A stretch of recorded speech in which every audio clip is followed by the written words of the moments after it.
The Gamesilog Show.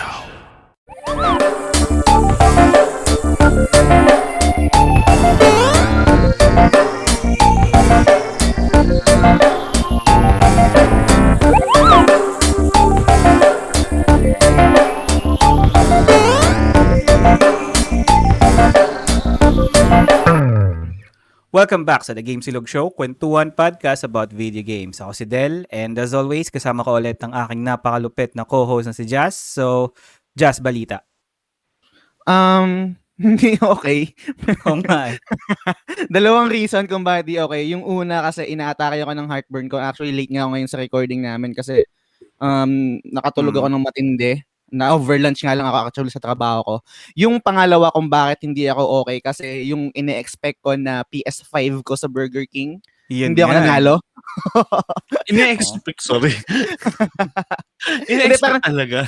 Kasi law of nature, di ba? Parang kinlaim ko na hindi, mananalo ako ng PlayStation 5 dito kaso hindi nag-work sa akin yung law of nature ba? Yung attraction? Law of attraction ba yun? Something na ganyan. So, hindi nag-work sa akin. So, yun, all sa PS5 sa Burger King. Hanggang ngayon, wala pa rin ng PlayStation 5. Nag-gain lang ako ng additional pounds sa pagkain ng mga burgers nila. Pero, yun yung sa akin, dalawang reason kung bakit medyo olats. Pero, all goods naman. All good naman. Sa mga bagay na Okay lang naman yan. Yeah. Hindi mo nakuha yung PS5 mo. Kasi, actually, ang topic naman natin ngayon has something to do with PS5 din. So, yes. Since Anong pares okay pa dun? tayo. Ano okay doon? Hindi, for the meantime muna, kasi alam naman natin yung situation na ang hirap kumuha ng PS5, di ba? So, kaya naisipan namin na gawin tong episode na to is para ma-review na natin yung PS5 for those na kagaya namin na hindi pa na-experience to, even makita in person. Kasi ako totally hindi pa siya nakita. Puro sa video lang. Kaya, guys, same. Yes. Kaya guys, kung pansin nyo, may pangatlong tao nagsasalita ngayon kasi para sa episode na to, sinama namin ang pambansang tito ng gaming dito sa Pinas. Let's all welcome back Tito Jopes. Hello! Ayan.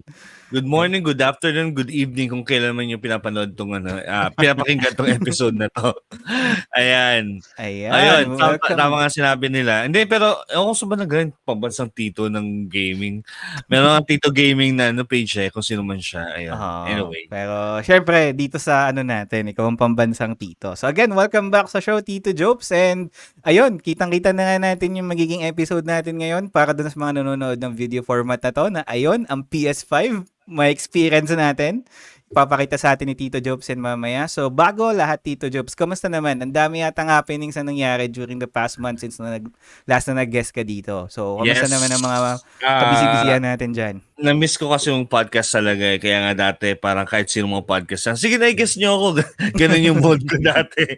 Parang, guess nyo na, nakamiss kasi yung podcast. But I realized I need to really revive the formula that I was doing or the format that I was doing before, with Game Ako and also Chongporado. So I launched Hype Control with it, which is a purely video games podcast na hindi wala nang halo-halo, wala nang kabog-kabog. So it's pure video gaming talk talaga. And then we discovered something na wala pa nangyayari yata sa Pinas na nagko-cover ng daily games news. So we wanted to tap the untapped. So we kind of made these mini episodes. We call it Light Control. Light Control. So you can get it daily on Spotify, Apple Podcasts, Google Podcasts, Stitcher, and all of the places where you get your podcasts. So daily meron kaming na ina-upload na episode ng podcast. Maganda siya kasi it's news based. So talagang meron kaming kinukuhang sources talaga. And like any journalistic approach, you have to attribute their sources. So, ina-attribute namin sources namin. Then we also read the actual article, which is okay naman siya. Wala naman siyang problema sa copyright or wala kami ini-infringe kasi we attributed our sources and it's it's parang same format yan, Tito Jopes, no? Kung familiar ka or kayo guys listeners, kung familiar kayo dun sa Kinda Funny Daily Games, parang ganyan.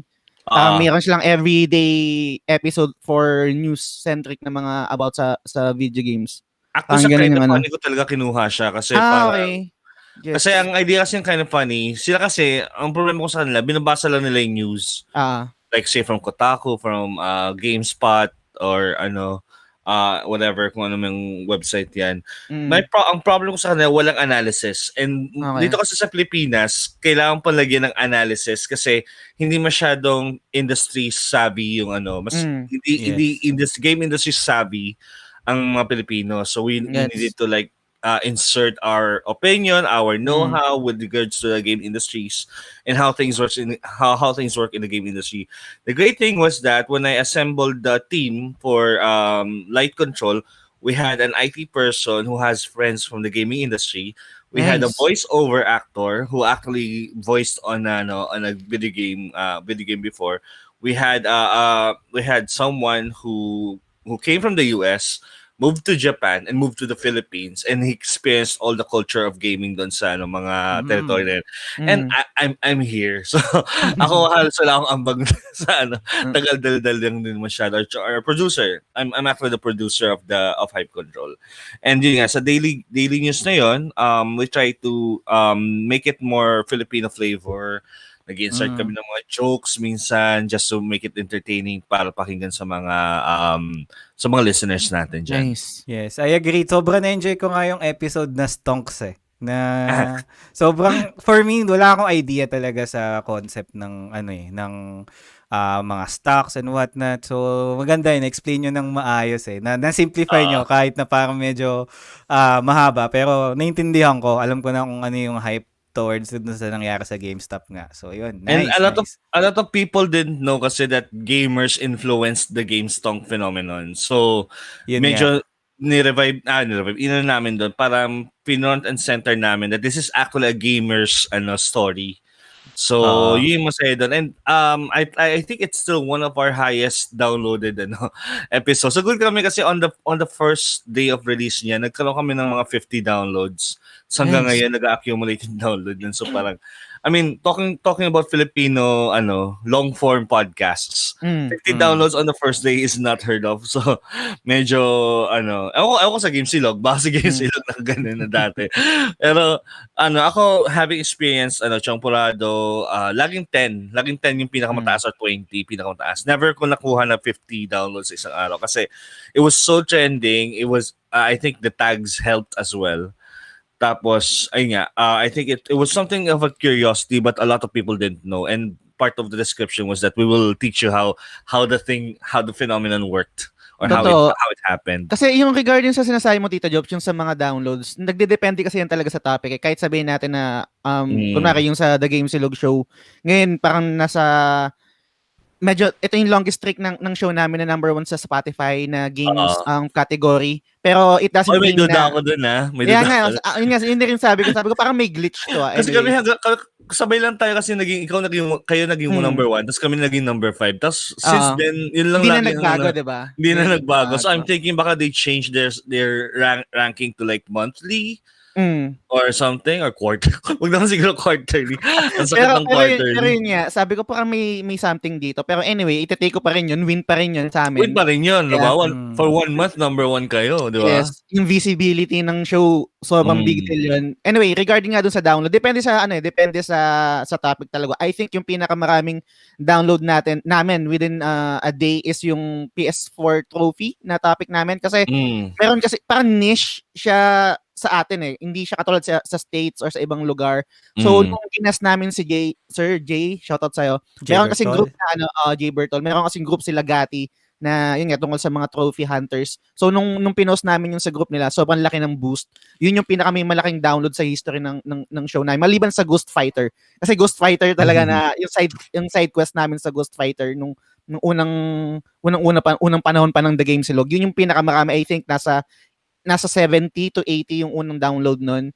Tapos yung pinakamarami nga yung ngayon yung sa Trophy Hunter na topic. So depende talaga sa depende sa topic na tsaka sa guest, depende kung paano ipo-promote. Meron kaming mga topic na nasa 10 lang, nasa 20 lang yung download kasi niche. Kunwari yung topic namin sa Final Fantasy 14, yun konti lang yung downloads noon. Pero all goods pa rin naman kasi meron pa rin kami natatap na audience. I mean, you call it niche, pero hindi naman talaga siya ganun ka-niche sa Pilipinas.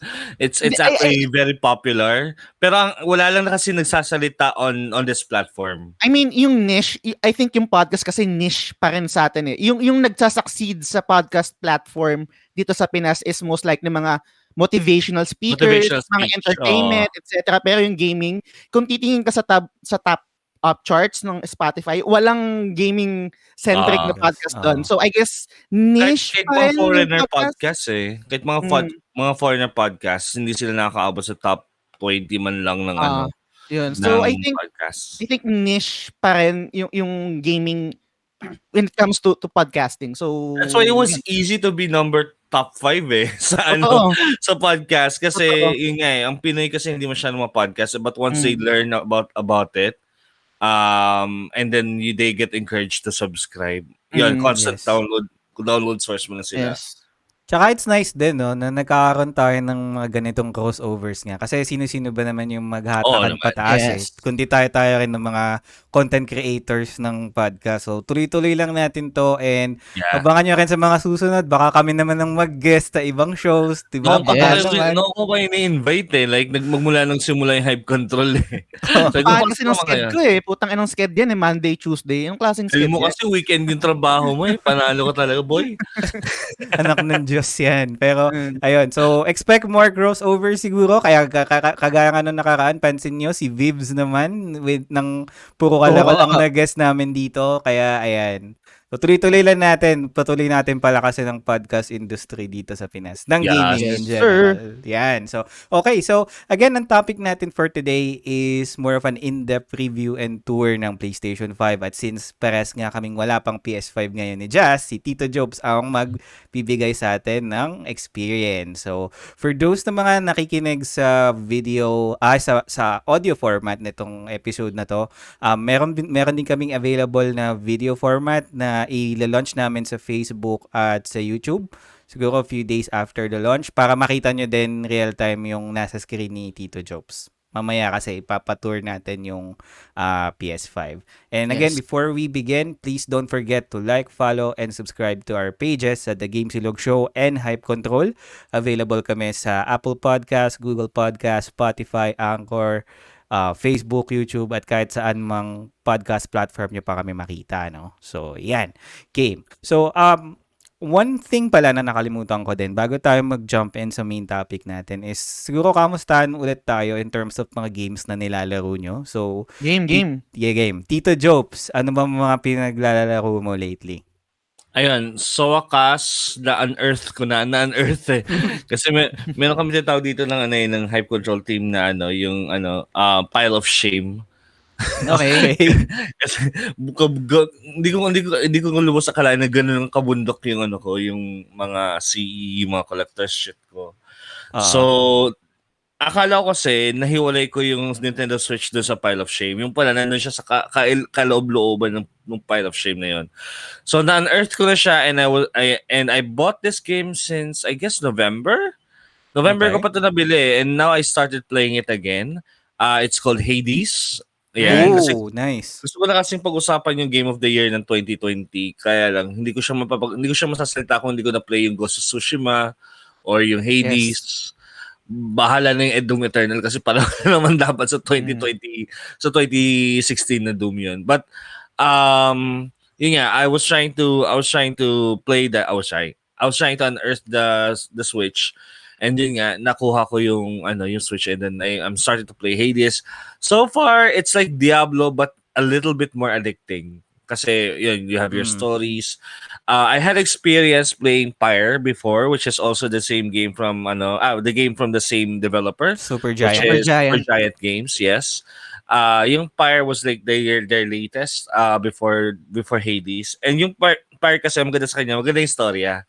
Maganda yung interaction ng mga characters and seems like parang na-apply din nila yung story narrative na meron sila doon sa Pyre papunta dito kay Hades. So I'm excited to actually see more of hell doon sa Hades. So yeah, looking forward to playing more. But I cannot make a definite review just yet. But basta sa ngayon nakaka-addict siya. So yun yung masasabi ko.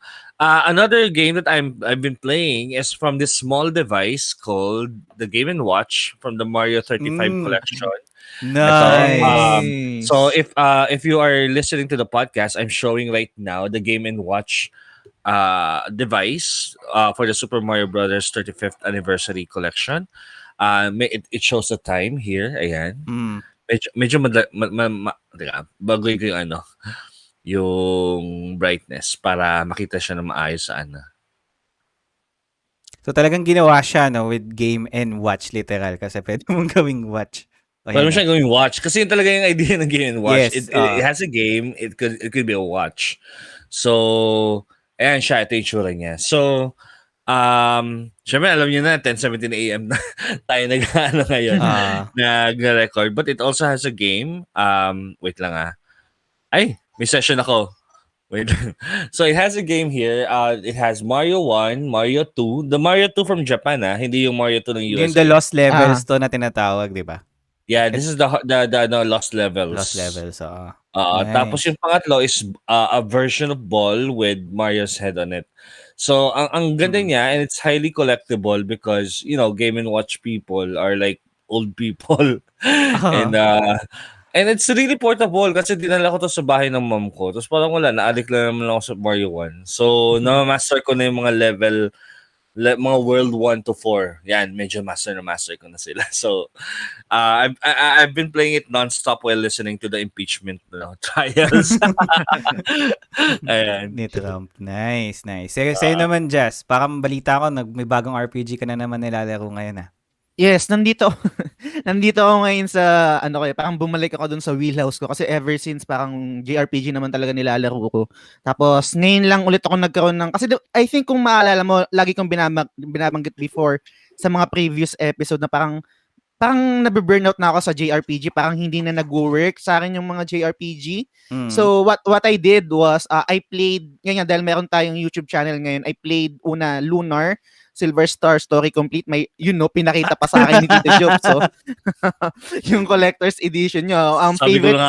Favorite video game of all time ko. And actually, medyo natatakot ako kasi ito lang yung parang nilaro ko yung game ulit Kasi meron akong something sa Lunar na parang natatakot ako na parang baka mali yung memory ko dun sa game, baka magbago yung memory ko na baka kaya ko to favorite kasi dahil sa nostalgia, dahil dun sa mindset or dun sa parang headspace ko nung time nung nilaro ko yung fan game goggles. Parang ganyan. Parang I'm viewing it with rose-colored glasses, parang ganyan. So, ngayon nung nilalaro ko siya, hindi maganda pa rin siya. Parang I was reminded kung bakit ito yung favorite video game of all time ko. So, yun, nilalaro ko Lunar.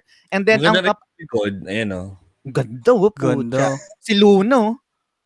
Waifu. Anyway, so after nun, andyan yung nilalaro ko para dun sa YouTube channel natin, which is yung Lunar Silver Star Story Complete. And then yung isang JRPG naman na nilalaro ko is Tales of Vesperia ng Namco. So, ngayon, what platform?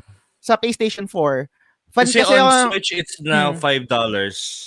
Okay. Hindi kasi ako nagdi-digital dito, Jobs Madalang ako mag-digital. So, mostly, talaga ako, physical copy. So, bumili ako ng definitive edition kasi nilalaro din ni Dell yan and bala ko rin sanang i-review. Tsaka ito lang ulit din yung last na Tales na nilaro ko. Ang last na Tales na nilaro ko is Tales of Exilia sa PS3 yata yun. Kung nagkakamali ako. Parang ganun. Yung merong part 2. Yan. So, hindi pa nakalaro ng mga modern tales like hindi Vesperia. Ano yun? Zestiria tsaka yung Vesperia and Berseria. Hindi pa. Ito lang yung huli kong laro after nung sa PS3 ko. So, ngayon, parang okay naman siya. Kita ko yung pagiging weeb pa rin. Nandun pa rin yung same formula ng Tales. Enjoy pa rin. Ang na-discover ko dito sa Vesperia, sobrang nakakatawa siya. Actually, literal na tumawa kami mga scene na literal na tumawa talaga ako. So, nakakatawa siya. Sobrang light, sobrang sarap lang laruin. Parang hindi siya yung light na medyo awkward kasi minsan may mga light na pilit mong patawa. Hindi siya ganun. Hindi siya ganun. As in, genuinely funny siya. Yes, personally. Sobrang kaya mayroong mga scene doon na, lalo na sa mga skit nila na, diba, mayroong ganun sa Tales. Natatawa ako literal talaga, may sound. Hindi yung parang tatawa ka nang ngiti ka lang. Hindi. Nakakatawa talaga siya literal. So, yun yung nilalaro ko, Lunar tsaka Tales. Ikaw, Del. So, sa akin din actually. Ito may sound. May sound kasi. Talaga.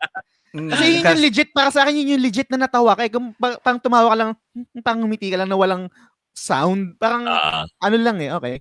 Pero pag tumawa ka lang may sound talaga, I think sobrang effective kung paano kung ano yung pagpapatawa nila. So, yun. Nice. So sa akin naman kasi, bukod sa FF14, alam niyo naman kung gaano ako kinain ng sistema niyan, is ito yung isa sa mga minin ko din na games this week, Tales of Vesperia. And Nice. siguro nasa last dungeon na ako. And so far, hindi ka Grabe magsisisi. siya. Hindi, I've been playing this for about a month na kasi. Na Ilang oras na yung paputol-putol. playing time mo, Del? Going 50. Okay. Sige, malayo pa ako. Going Malayo 50. pa ako. Tapos, marami siya kasing endgame content na pwede mo pang itakal after mo matapos yung first playthrough mo. But so far, na-enjoy ko siya. And I agree dun sa, dun sa skits kasi yun yung charm talaga ng Tale series eh. Kilala na sila sa ganyan eh. Na parang nagdadagdag ng dimension or character dun sa mga, mga party members mo. Kaya, yun. Siguro abangan nyo yung review namin dito once na matapos na rin ni Jazz. Siguro ako by next week, I'm planning to finish this kasi magpre-prepare naman ako sa next game ko, which is yung Persona 5 Scramble. You know. I-pre-order ko na siya sa Switch. So, tingnan natin kung mag-live up ba to sa hype ng Persona 5 kasi so far, nakikita kong reviews dito is mostly positive. So, better watch out for that. So, ayan. It's the action RPG conversion of Persona 5, di ba? Yes, Muso style naman yung niyan. Muso style na may Persona 5 elements pa din. Kaya sobrang nakaka-hype. So tingnan natin yun mga bayaw. And yun, again, I guess maganda simulan na natin ngayon yung pinaka main topic natin, which is again PS5 review. So bago ang lahat, Tito Jopes, bago tayo mag deep dive dun sa console, syempre ang isa sa mga naintriga ako nung nilabas tong PS5 na to is yung way na paano mo siya nakuha. Kasi sa lahat ng kakilala ko, ewan ko kay Jazz or sa ibang listeners natin, sa lahat ng kakilala ko so far or mga na-add ko sa social media and whatnot, ikaw yung pinakauna na nasa Pilipinas hindi yung nasa abroad. Ikaw yung pinakaunang nagkaroon talaga ng PS5 dito. So, alam naman natin kung gaano kadugo at gaano, sorry for the lack of better term, gaano ka-toxic ang pag-acquire ng PS5 ngayon. Pero, knowing na merong isa na nakakuha is si Tito Jopes yun, at parang, wow, shit, galing So, of all people, kakilala mo talaga yung una nakakuha. So, sobrang nakakatuwa. Kaya, ayun, tell us naman yung experience kung paano mo na paghandaan yung maging isa sa mga unang owners, Pinoy owners in the Philippines ng PS5. Just so for the record, I think 5 kami na unang owners dito sa Pilipinas. But I was the first streamer who actually streamed the unboxing of the PlayStation 5. So ito kasi kwento nun, I was hoping, I was counting na sana yung mga data blitz natin, yung mga iTech natin would stand up for dun sa demand ng PlayStation 5 sa Philippines. Kaso, etong time na to, kasi kailan mo na-announce yung PlayStation 5? That was June, di ba? Yes. Sorry. Yeah, that was June. Mga ganun. So may mga usap-usap na, may mga chika-chikahan na. Tapos, I also have a friend who's also an insider in the local gaming trade business. So many mga manufacturers. So sabihin ko na, si Game Express, ayan. Hindi naman papagalitan na Game Express eh. Alam naman ng mga kasi supplier may mga suppliers din sila, and yun nga, they always hook up with Buzz kung ano yung mga available na supplies, etc. So yung may-ari ng Game Express, which is also our sponsor sa Hype Control, he was telling around, uy, ihanda nyo na yung mga pera nyo kasi baka magkaroon na ng pre-order this week. This was September to nung time na yun. Baka magkaroon ng pre-order this week, ganyan. Kasi naka-bid na si Data Blitz ng ganitong number ng konti lang talaga, 1,000 lang sa buong Pilipinas ang ibibigay. So I thought in my head, 1,000 wasn't bad at all kasi when we distribute NBA 2K like sa Data Blitz alone, 2,000 lang talaga na units ang in-order nila for nationwide na yun sa launch day. So that's not bad. That's actually a lot of people. So sabi niya, sige ganito handa nyo na, basta scoop natin yan, insider info yan, ganyan. Tapos I posted it on Tito Jopes, tapos parang ihanda nyo na yung mga wallet nyo, parang ganun something na ganun. Pero hindi ko sasabi na parang meron ng pre-order that week. Kaso buong linggo, lumagpas na, wala nangyari. Okay. So, parang, nahihugaan ako dito. Then, lumalabas yung mga balita sa Singapore that there are problems with shipping because of the COVID. Tapos, there are also stock problems or parang shipping problems in Japan. Knowing na lahat ng mga to na produce na raw or na manufacture na like earlier this year. So, there is actually shipping problem, hindi stock problem nung time na yon. And then, natunugan ako, sabi ko, makakuha ko yung PS5 on day 1. Sabi ko, baka hindi na. Baka siguro mga day 2 or kaya week 2, ganyan, doon na makakuha. Saktong-sakto, I have a friend who's also like supplying me for the collector's editions. So kung nakikita niyo yung parang yung pile of shame ko, puro mga collector's edition na galing ng US, galing dun sa friend kong yon. His name was his company is called ano yan? Nakalimutan yung pangalan, sorry. Masaan, sasabihin ko lang siguro pag naalala ko mamaya. But he always supplies me the collector's editions, the good ones, like yung Call of Duty na refrigerator, yung mga ganun. Actually, sa kanya ko nakuha yung Horizon Zero Dawn na Thunderjaw, yung ganito kalaki na figure. Sa kanya ko nakuha yung Arkham Knight na collector's edition, so medyo hindi siya nahanap sa Pilipinas. Yung mga ganong stuff, sa kanya ko nakuha. And then he asked me, Jopes, meron pa akong slot ng PS5. Gusto mo kumuha? Nagdalawang isip ako kasi sabi ko, ang approximate dito sa Philippines, mga 25 to 30,000 pesos siya. Yep. If I order it from the US, it will go to the 40s to or 50s. Kasi shipping, tapos taxes, di ba? So, syempre, tapos margin niya. So, pag-isipan ko. Tapos, nung same day na yon, siguro it was a Monday, I also got this news na there are supply problems na. Ito dati hindi supply problems, dati shipping problems pa lang. Okay. Supply problems in Hong Kong and also in Taiwan. Sabi ko, pucha, kung Hong Kong siya, Taiwan may supply problems, so paano pa kaya Pilipinas ito? Sinagot ko na kagad si Alan. Sabi ko sa kanya, sinabi yung pangalan. Tago na lang sa pangalan Alan. Ayan. Di ba si Alan yan? Alan dun sa Steel Case Collectors? Yes, siya yan. Okay. Siya yan, si Alan Pinion. Very legitimate na siya. Hindi naman siya scalper per se. Kasi, basta, ikuha lang mamaya. Ang nangyari was that, sige, kuha na ako. Siyempre, if you reserve a slot, you have to pay. So, yung down payment was, I remember, 10,000 pesos. So, yun, I paid 10,000 pesos for a slot of a PS5 that might come on December. Yun na naisip ko. Kasi with all the shipping issues, with the COVID problem, etc., December na yan, mga December 25 siguro, mga December 15. Tapos, when the launch came in, at wala pa ring launch date ang Philippines, nagawin ako, ay, buti na lang bumili ako sa US. At least magkakaroon ako ng PS5. Pero syempre maingit pa rin ako pag nakakuha iba ng mura ng PS5 sa Philippines. The following week, launch naman sa London, di ba? So Tuesday yung launch ng US. Tapos the following Tuesday, at saka launch ng New Zealand, Australia. The following week was also launch ng UK, the rest of the world supposedly, pero hindi kasama Pilipinas for some reason. And then also, nung time na yon, I think we were already conceptualizing hype control, and we had this research kasi prepared for the PS5 scalpers. PS5 scalpers sa US to.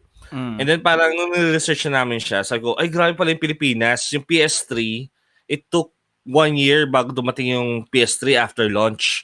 Yung PS4, it 4 months bago dumating yung it took 3 months nung magmula ng launch ng PS4 bago siya dumating sa Pilipinas. So imposible talaga ang Pilipinas makakuha ng PS4 on its first month.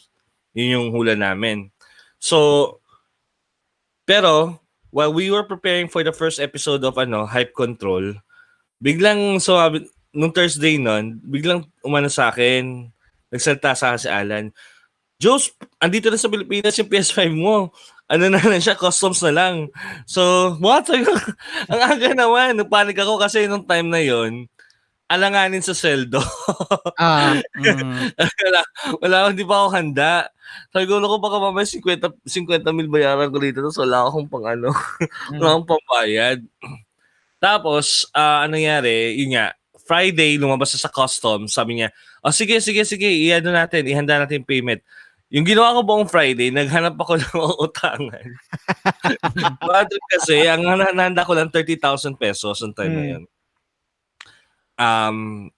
I think, kasi bumili pa ako ng game Dalawang game. So, bumili pa ako ng dalawang game, which is Spider-Man and also, Demon's Souls. Actually, I bought the PS5 for the Demon's Souls alone. Yun lang talaga yung reason kung bakit ko siya binili.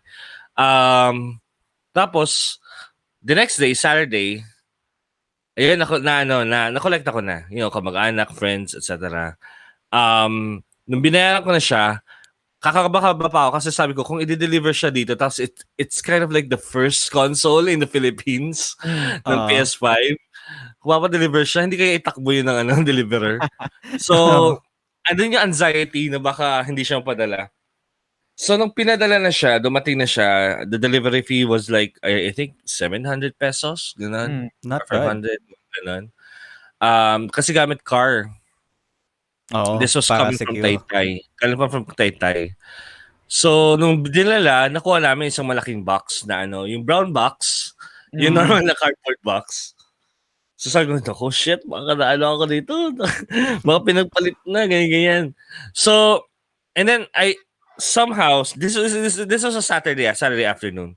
Somehow, sinadjust ng parents ko, bakit hindi ka mag-stream, i-unbox mo yan sa live? So, the day na in-stream ko yung unboxing ng PS5, yun yung day mismo na nakuha ko yung PS5 din. So, I don't know kung fake siya or hindi. Kung bato siya sa loob o hindi.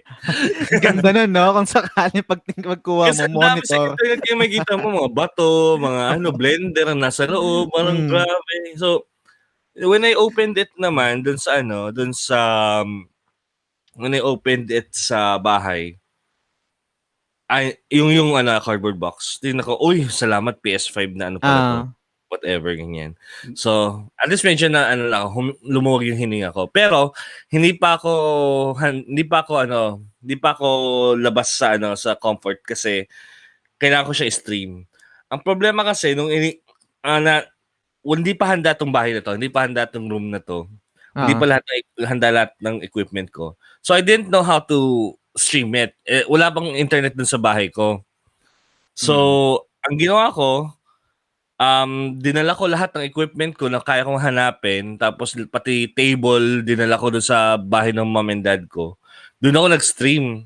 It was actually a clan gathering. So, family event. Yung mama, papa ko, tapos yung mga pamangkin ko andun din sa stream. Actually, andun sila mismo sa camera. Yung kapatid ko, tsaka asawa niya andun. So, it was kind of a family gathering. And everyone was excited. Ang ganda rin ng Tito Jopes kasi parang yun yung OG stream talaga, di ba? Before pag naglalaro tayo, meron literal na nanonood sa atin habang naglalaro or habang may ginagawa. At the same time, naka-live stream siya. So parang yung old generation tsaka yung new generation nag-meet nung nag-stream ka nung unboxing mo ng PlayStation 5. Old school and new school na parang when you get a toy or something. Pakita ko lang yung picture ko. Yung OG na picture ko nung nakuha ko yung PS5. Nice. Ayan. Tapos, yung mom ko, nakasama na rin sa gulo. Ayan siya.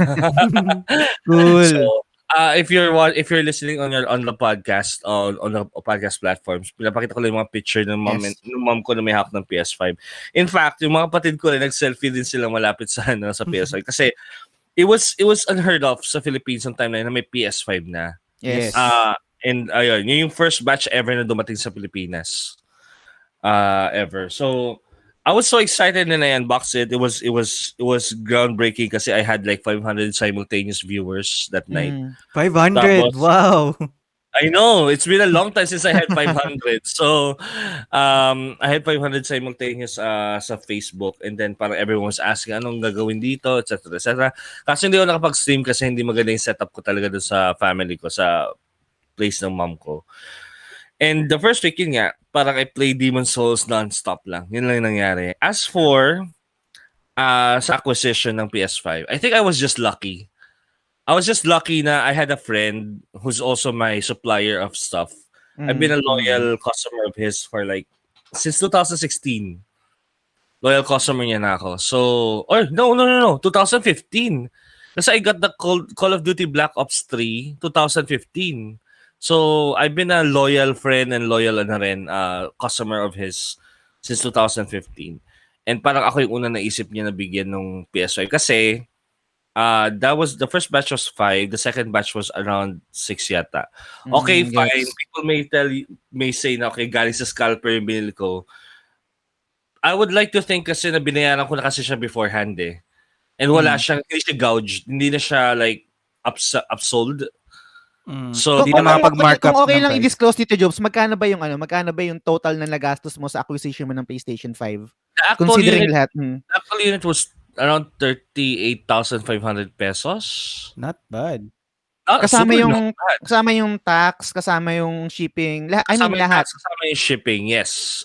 38,000. Lahat, handling. 38,000. Mura nun. Tapos, kasi hindi naman nagsascalp, hindi naman talagang pa-price gouge yun eh, si Alan. Kasi talaga siya. Naniniwala siya yung pag yung customer mo lagi sa'yo, alagaan ka niya. So, nag-aalagaan naman kami sa isa't isa. So, you know? Sana all. Sana all may nag-aalaga. Happy Valentine's sa lahat. Pero 38 Tito Jobs yung total ng nung unit mismo kasama yung shipping, Unit kasama lang. yung Yung games, yung medyo mas mahal. Mas feeling ko mas nasaktan ako sa games kasi it was like 5,500 each, 5,500. Na normally dito sa Pilipinas mga 3,000, ganun. Pero Yes, okay lang. 3,000. Goods lang ako doon. Wala nang problema kasi ano na yun. That's why I think my final total ranged around 48 to 50,000 pesos. Okay pa rin, tangina. Okay pa rin. Kasi sa mga 70,000, 80,000 na naglipa na ngayon. Grabe Unit lang yun. Tapos hindi pa alam kung ganung unit yun.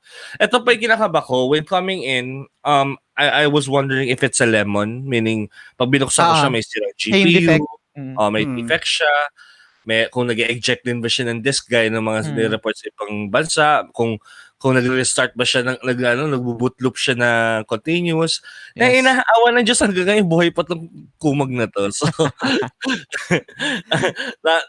ginamit pa nga siya ni John Gosaico, one of my hype controller people.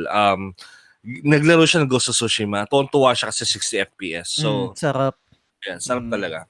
But anyway, that was my acquisition story. I know it's quite long, but basically it's just a series of luck and also me being vigilant about the news ng PS5. Kasi dati talaga, like, if you remember mga July, August, people are so hopeful that it will come in sa Philippines like the same day. Yes. And if you remember, sa Philippines, dumating lang ang unang mga PlayStation around November 27. I got my mga November 19 or 2 weeks mga, at least. 2 weeks, mga within the launch weeks. So doon ko siya nakuha and I'm so grateful kay Alan, Pax Corp. That's the name of the company. Pax Corp, also yung mga kasama ko rin sa Hype Control kasi even before when we were conceptualizing Hype Control and also like kasi akala kasi ng mga tao madali lang gumawa ng podcast para usap lang tayo tapos basta may logo ganyan. Hindi iisipan mo siya ng branding kasi sa umpisa rin. So the pre-production of Hype Control was like 2 months. That's why within those 2 months we just kept talking about PS5. Kailan ba dati PS5? Nako, kailangan mong pre-order. Nag-aano kami, nagpo-push pull kami ng mga news about PS5. And that push-pull actually prepared me to getting this. And this is like my first ever PlayStation console that I got on launch.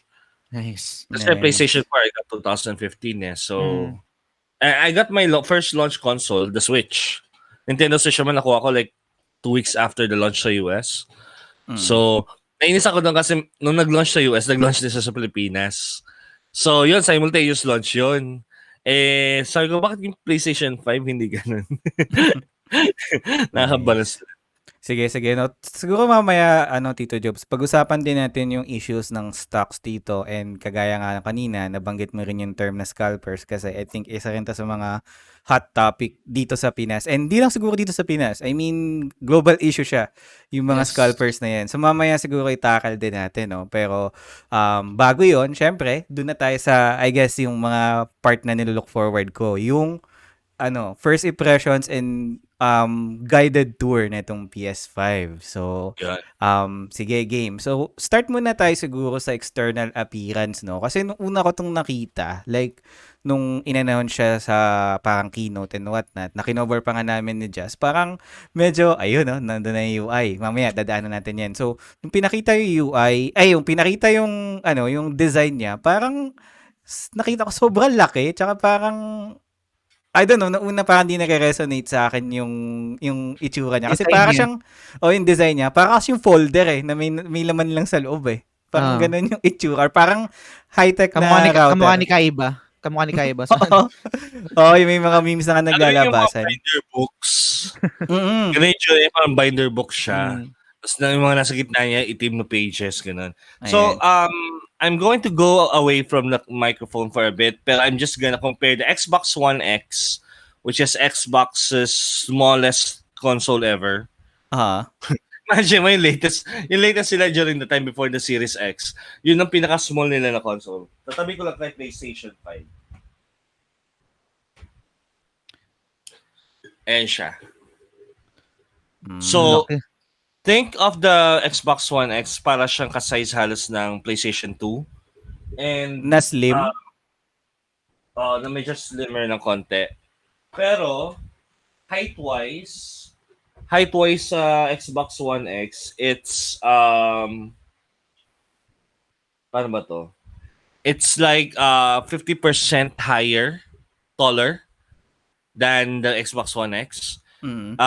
Width-wise, it's around 20% to 30% wider yung width.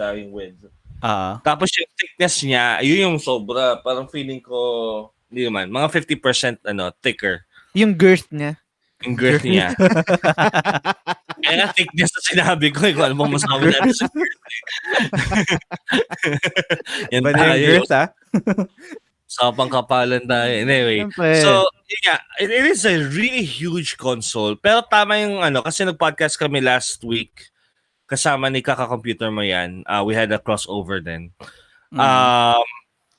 Tama nga siya kasi nung binuhat ko yung OG na PlayStation 3, ito yung PlayStation 3 sa ibaba ng TV, kung makikita niyo yung kulay itim na yan.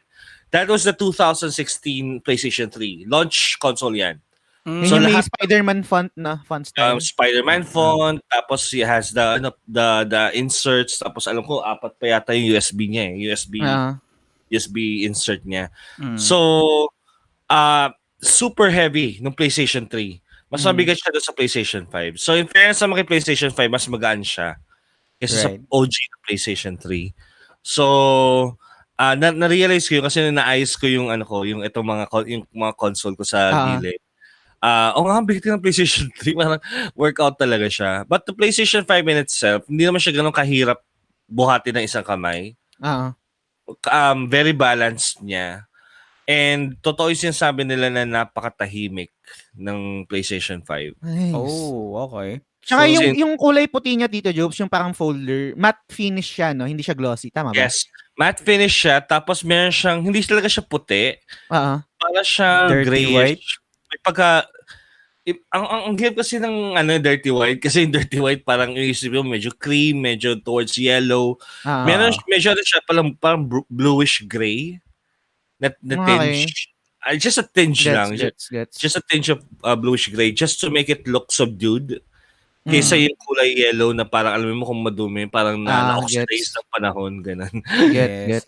Nice. Tapos yung sa design niya, no, since currently nakaposition yung PS5 mo na nakapatayo.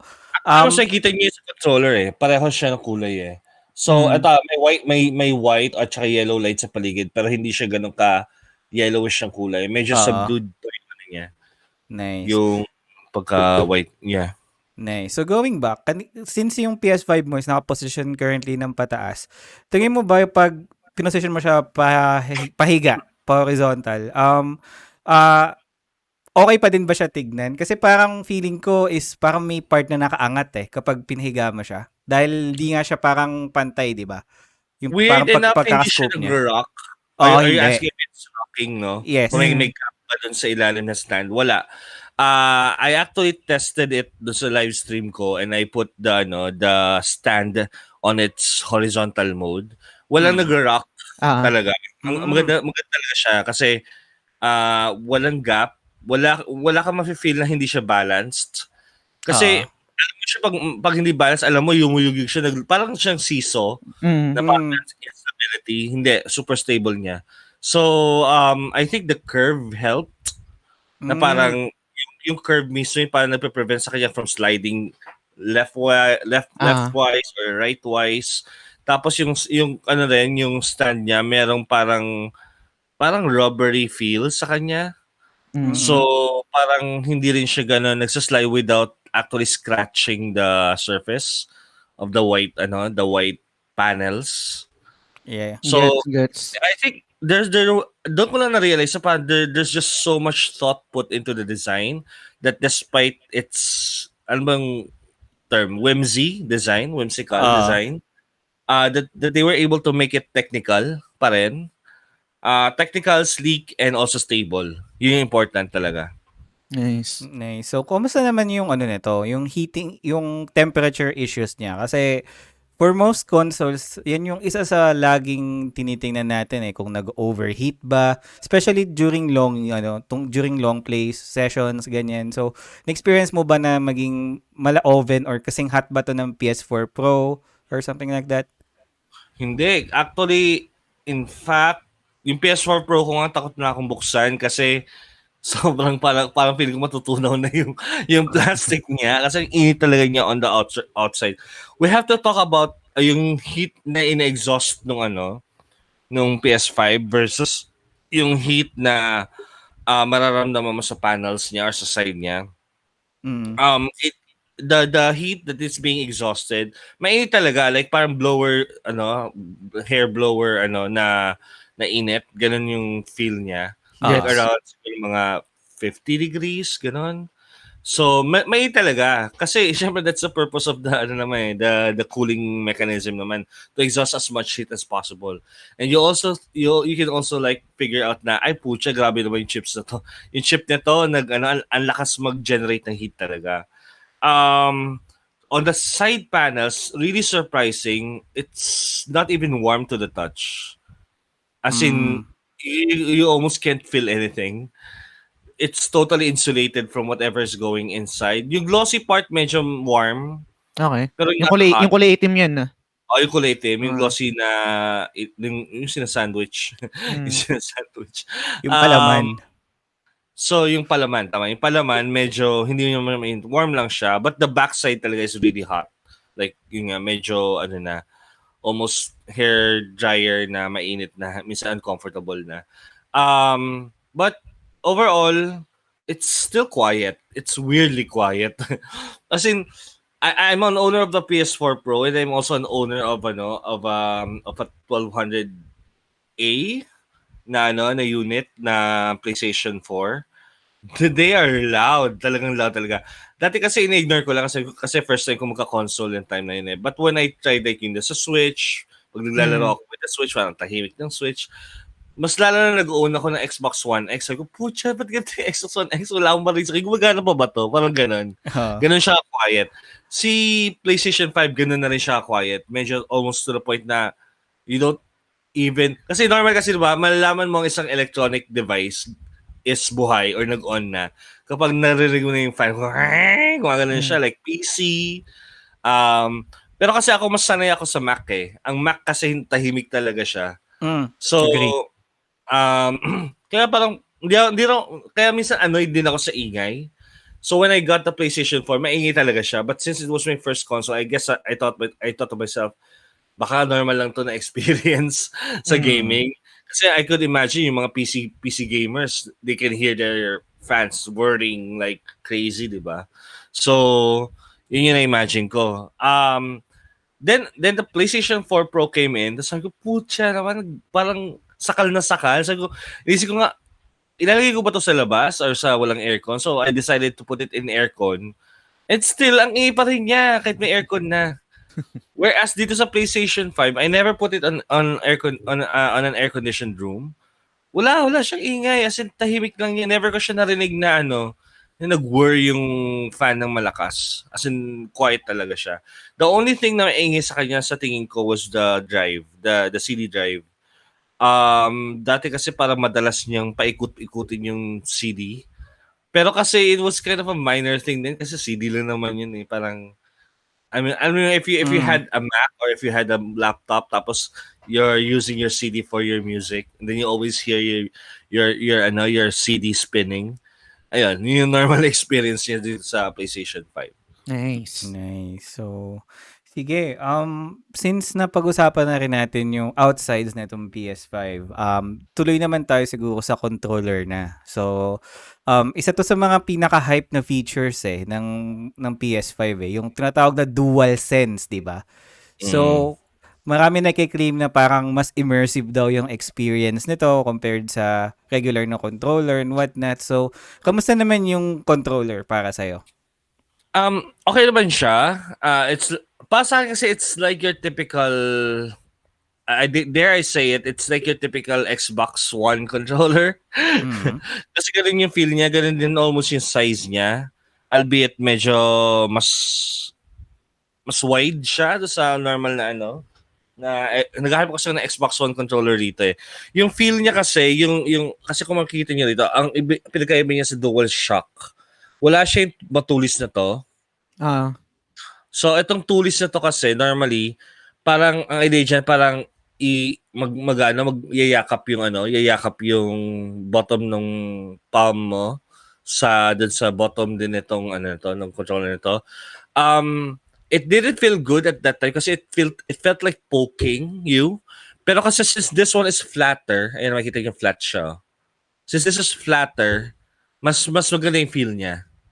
Gets. So yun yung gusto kong sabihin doon. Kasi I'm really surprised that they were able to figure that out na parang kailangan flatter tong kamoteng to. Tapos ito po yung change na pinaka na notice ko. Yung analog niya mas rougher yung serration niya dito sa may around the rings or the paddles of the analog controller. Mas rough siya. Reminds me a lot of the Xbox One Elite controller. Kasi meron din akong Elite controller dito eh. So, yun yung naalala ko doon dito. Kasi dati kasi if you remember sa PS4, sa DS4, medyo may pagka-smooth siya. Medyo siya, wala siyang texturing, kumbaga. Ano pa ba? Yung rumble niya, very reminiscent of the yung sa Switch, yung Pro controller? Hindi, yung Joy-Con. Joy-Con, Yung HD rumble niya. Right. In such a way na yung rumble niya, para ma-feel mo umaakyat, bumababa, Yes. left, right, ganon. Ganun yung feel mo na rumble. Para nararamdaman mo talaga na gumuguhit yung rumble niya. I think the best way that I could explain siguro kung paano yung feeling ng rumble niya is ano ba to? Parang isipin niyo parang may maliliit na mga sand na parang distribute sa parang inaano siya, parang pinapatalbog dito sa surface ng controller. Parang may mga sand na metal or mga metal grains na na parang pinapadama dito sa surface ng ng controller. My issue though is hindi siya kasing lakas ng rumble ng DS4. Mas malakas pa yung rumble ng DS4 kasi yung DS4 talaga parang nafe-feel mo talaga nag-rumble siya eh. Parang phone vibration na siya halos. Dito, it feels like subtle lang. Hindi mo siya mararamdaman na parang it's disturbing you from the game. It could be a good thing, it could be a bad thing, depende sa iyo yun. Kasi Kahit normally regardless Tito Jopes ng games na nilalaro mo, yung lakas ng rumble niya. yan ang gusto kong sabihin sa next kasi hindi lahat ng game supported yung HD rumble niya or yung tawag niya DualSense rumble. So yung DualSense rumble kasi paano ba to? When I tried it on a PS4 game, I feel like hindi siya yung dapat na feeling niya kasi nasanay na ako na malakas yung rumble niya. Especially when I play COD or when I play Rocket League, na paglalapag yung kotse, ramdam mo talaga na lumapag yung kotse. Dito hindi masyado. Okay. Medyo softer yung rumble niya. I don't know if it's a good thing or a bad thing kasi when I tried it with my pamangkin, with my nephew, when he tried playing with this, sabi niya mas gusto niya raw to kasi ayaw niya raw kasi yung luma na parang kasi naman maliit yung kamay ng mga bata eh. Totoo. Talagang masakit sa kamay nila yun. I remember nga nung unang best ko naman yung DualShock sa PlayStation 2, parang nagulat din ako. Parang it was like static. Ganun yung feeling niya. So, yun yung feeling nung controller. So, ang pinaka-favorite ko dito sa controller na to is actually yung triggers. Yan. May tanong ako dyan mamaya. Pero sige, ikaw muna, Tito Jopes. So, there is this game called ipakita natin sa screen ko. It's called Astro's Playroom. Ayan. So, yung Astro's Playroom, ang dami yung mga showcase na feature ng DualSense. So, whether yung touchpad, whether yung rumble talaga sobrang damdaman mo na pag tubig, splat siya. Parang may mga bigger na things inside the controller na pumapalo dun sa surface ng controller. Nice. Tapos if you're walking on sand naman, parang feeling mo sinisprinkle niya ng sand yung surface ng controller. It really feels nice. Tapos pag wood naman, pag tatawid ka from sand to wood, parang feel mo sprinkle, tapos isang tok-tok, gano'n, tapos isang sprinkle, isang tok-tok, gano'n. Nakakatuwa siya. As in, very surprisingly, immersive siya. Nice. And hindi niya kailangan maging malakas para maging immersive kasi the fact na yung difference ng intensity at saka yung directionality ng rumble, sobrang surprising talaga siya. I remember Tito Pabs visited me here. He was really surprised. Sabi niya, gusto ko maramdaman to sa Gran Turismo. Imagine mo Gran Turismo to. Maramdaman mo sa Gran Turismo to. Ay, Diyos ko, sarap na. Yung rumble ng road. Yung mga speed bumps doon. Di ba? Imagine mo. Sa gas, mga ganon. Yung mga gravel doon sa road, di ba? Ay, nako, sarap siguro. O yung feeling ng asphalt, 'di ba? Ganun. So yun yung na-imagine ko na kagad. Pero yung trigger, the best kasi alam mo yung parang sa barila, pag yung may baril-barilan, yung sa mga baril na toy guns, na parang pag the more na pinipihit mo siya, tapos the more na nag-resist siya. Tapos when it dislodges the sabi natin dart, para may isa siyang quick na na parang balik.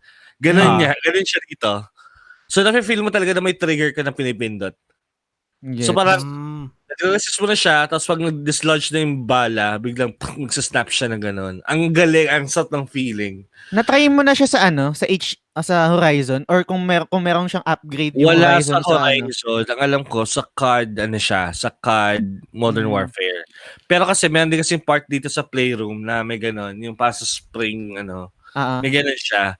Parang sarap kasi sa bow and arrow niya i-experience mararamdaman mo talaga yung pull tsaka yung pitek nung Yung kasi yung problema kasi I mean at the end of the day those things are like gimmicks kasi and it's up to the developers whether they support it or not, but I wish they really support it kasi it's really really good. It really feels good to to actually feel this. I was wondering nga kung yung Devil May Cry or yung Neo biglang may update sila sa PS5. I mean end of the day Neo only supports PC and PS5 naman wala mong And in fact, the a lot of people are raving on the I mean, I'm not trying to ride the wave Kaya kasi kanina yung DualSense sa Rumble, hindi siya ganun kalakas as compared to dun sa na-experience sa DS4. I mean, I think I'd prefer it na medyo mas malakas pa siya, yung intensity niya. Pero yung trigger talaga, kakamangha talaga siya. As in, like, alam ko merong rumble sa triggers ng Xbox One controller pero walang gumamit nun. I remember there is this news na kino-cover namin dati that Xbox is also trying to incorporate yung adaptive triggers na rin sa bagong mga Xbox controllers. Xbox One controllers. So, I mean, ako doon pa lang sa trigger, sobrang panalo siya kasi doon yun nga yung maramdaman mo kung nag-dislodge na yung yung arrow. Sa Demon Souls ko pala naramdaman yun. Sorry, naalala ko na. Sa Demon Souls, yung pag yung arrow, tapos gusto mo siyang pag alam mong, kasi may time kasi 'di ba na pag mag-aim ka, tapos pag sobrang bilis mo siyang tinira, it's lower than what you're trying to aim for. Pag alam mo ng top niya yung pag ng arrow mo, meron siyang parang parang may parang resistance tapos snap. Pag snap na siya, ibig sabihin nun, pwede mo nang i-launch yung arrow tapos i-hit niya yung talagang target mo. Gets. So, yung mga simpleng ganun lang, yung very subtle na mga effect, it's really helpful sa gameplay para malaman mo, okay, am I undershooting this arrow or not? That's why tama yung sinabi mo pag sa Zelda to pinaramda sa Zelda. Horizon. Sa Horizon Forbidden West, pag sinama yung feature na yun doon, I would really like that. Sobra puta. Grabe. Iba pa naman din yung mga arrow doon tsaka yung mga bala, 'di ba? I remember may bagong game na parating this April yata. It's called Patless. Kena. Akala ko yung Patless. Anyway. Hindi, na Patless lumabas na. Gusto kong bilhin eh. Kasi di ba may arrow din yun? Parang may bow and arrow yata rin na mechanic. Yeah. Pero I feel like sa Kena, mas may use siya kasi may arrow din siya. Tapos may magic pa siya. May parrying pa siya. Just gusto ko maramdaman yung parrying. Yung pag kilik mo siya, tapos pag hindi kumagat yung parrying, masakit siya sa kamay, parang gano'n. Gusto ko malaman kung paano yung itsura nun kung paano yung feeling nun. May question ako sa'yo dito, Job, sa trigger. Actually, natanong ko na sa ito before dun sa GC natin, dun sa Messenger. Yun kagad yung una kong kinumusta yung sa trigger. Kasi nung ina-explain sa akin yung trigger syempre sa mga keynote, sa mga presentation, ang unang pumasok agad ko is yung resistance niya. What if, kunwari ako, parang mas lalo kong manggigigil kasi may resistance sa pagpindot niya.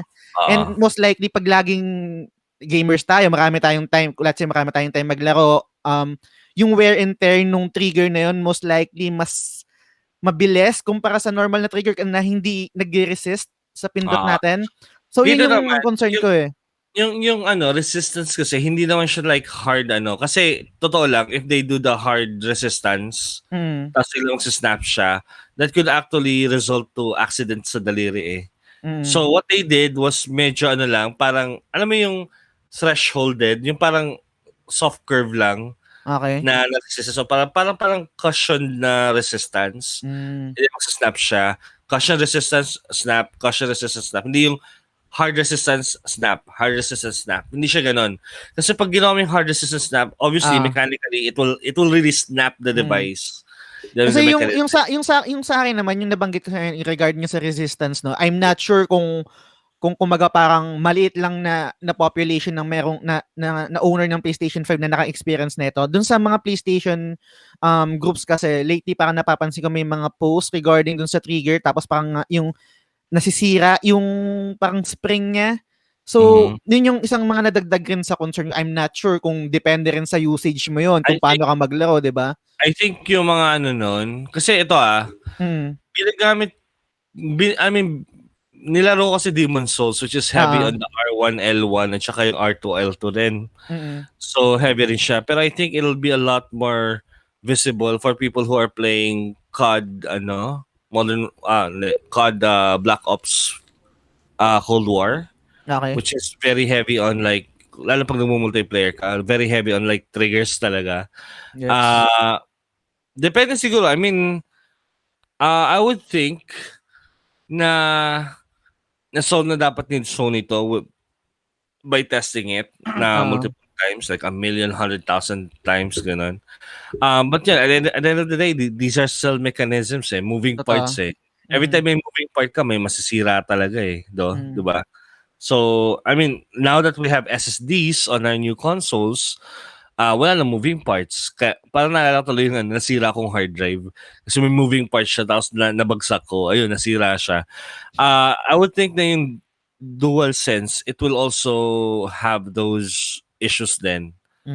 Pero depending on the games that you play. So most probably, if it's COD, I mean, you can turn it off naman eh. You can turn off the adaptive trigger naman para hindi naman masira yung triggers mo. But ako kasi most of the time, I'm not really into like COD eh. Shooters. I mean, I play shooters at some point. Pero, ayun, even if I play shooters kasi hindi naman ako ganun ka-heavy sa trigger, matipid ako sa bala. Iba kasi talagang ratrat eh. I guess siguro I'm not sure, pero I guess parang pwede kong conclusion is depende pa rin talaga sa usage mismo ng player kung gaano karami, tsaka depende rin sa games na nilalaro. Kasi And yun if nga, you don't lately, feel secure about it, you can always turn it off sa mismo system settings. Nice.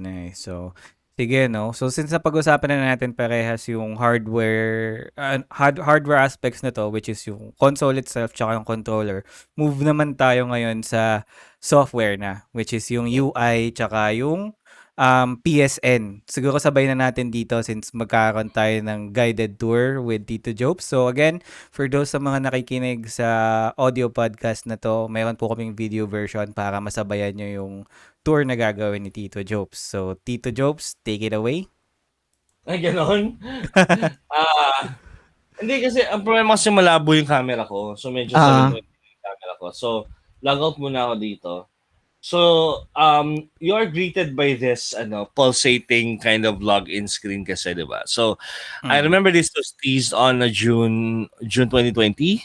Nung di ba, parang, nung pinakita to, hindi napansin ng mga tao na ito na yung startup screen. So, after nung diniscuss lang ng mga tao, yun pala yung startup screen, pati yung sound niya. And it's actually nice.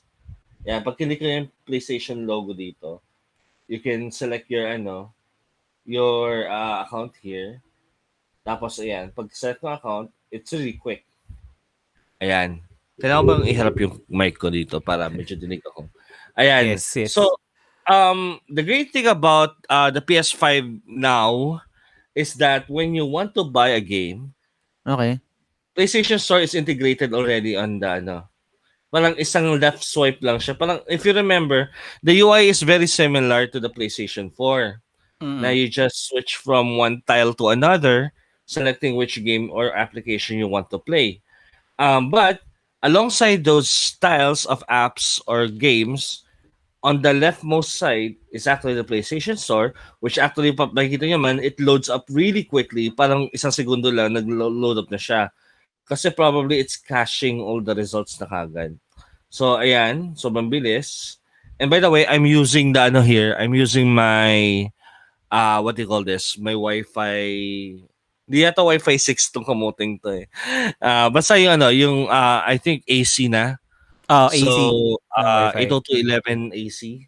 So, kaya mabilis talaga yung net dito. I remember downloading, kasi digital ko binili yung Final Fantasy 15. I remember downloading Final Fantasy 15 and then before sa PS4 Pro, I needed to like wait overnight bago malaman kung tapos na yung download. Like 12 hours, 14 hours, ganun siya eh. Or i-rest mode ko na muna siya tapos tingnan ko kinabukasan kung tapos na. With Final Fantasy 15, it only downloaded for like less than an hour. Wow, Nice. so it's like 100 gig yun eh, di ba? Oo. Kasi limitations din talaga yata ng CPU yun eh, ng PS4 eh. Plus not to mention kasi ang 802.11G lang yata si PlayStation 4. Kaya yung AC hindi niya ma-take advantage. Right. So nung nag-AC ako, grabe ang bibilis lahat ng download. Tapos when I upload to like say Twitter, kasi yung Twitter lang yung social media niya, tinagal niya na yung Facebook eh.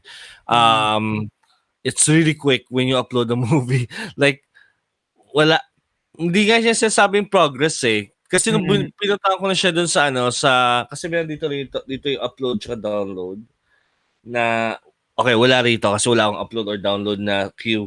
Pero pag makita mo sa queue, sasabihin niya already uploaded. Tapos makita mo din sa social media mo, uploaded na talaga. Ang Ano bilis yun? niya talaga.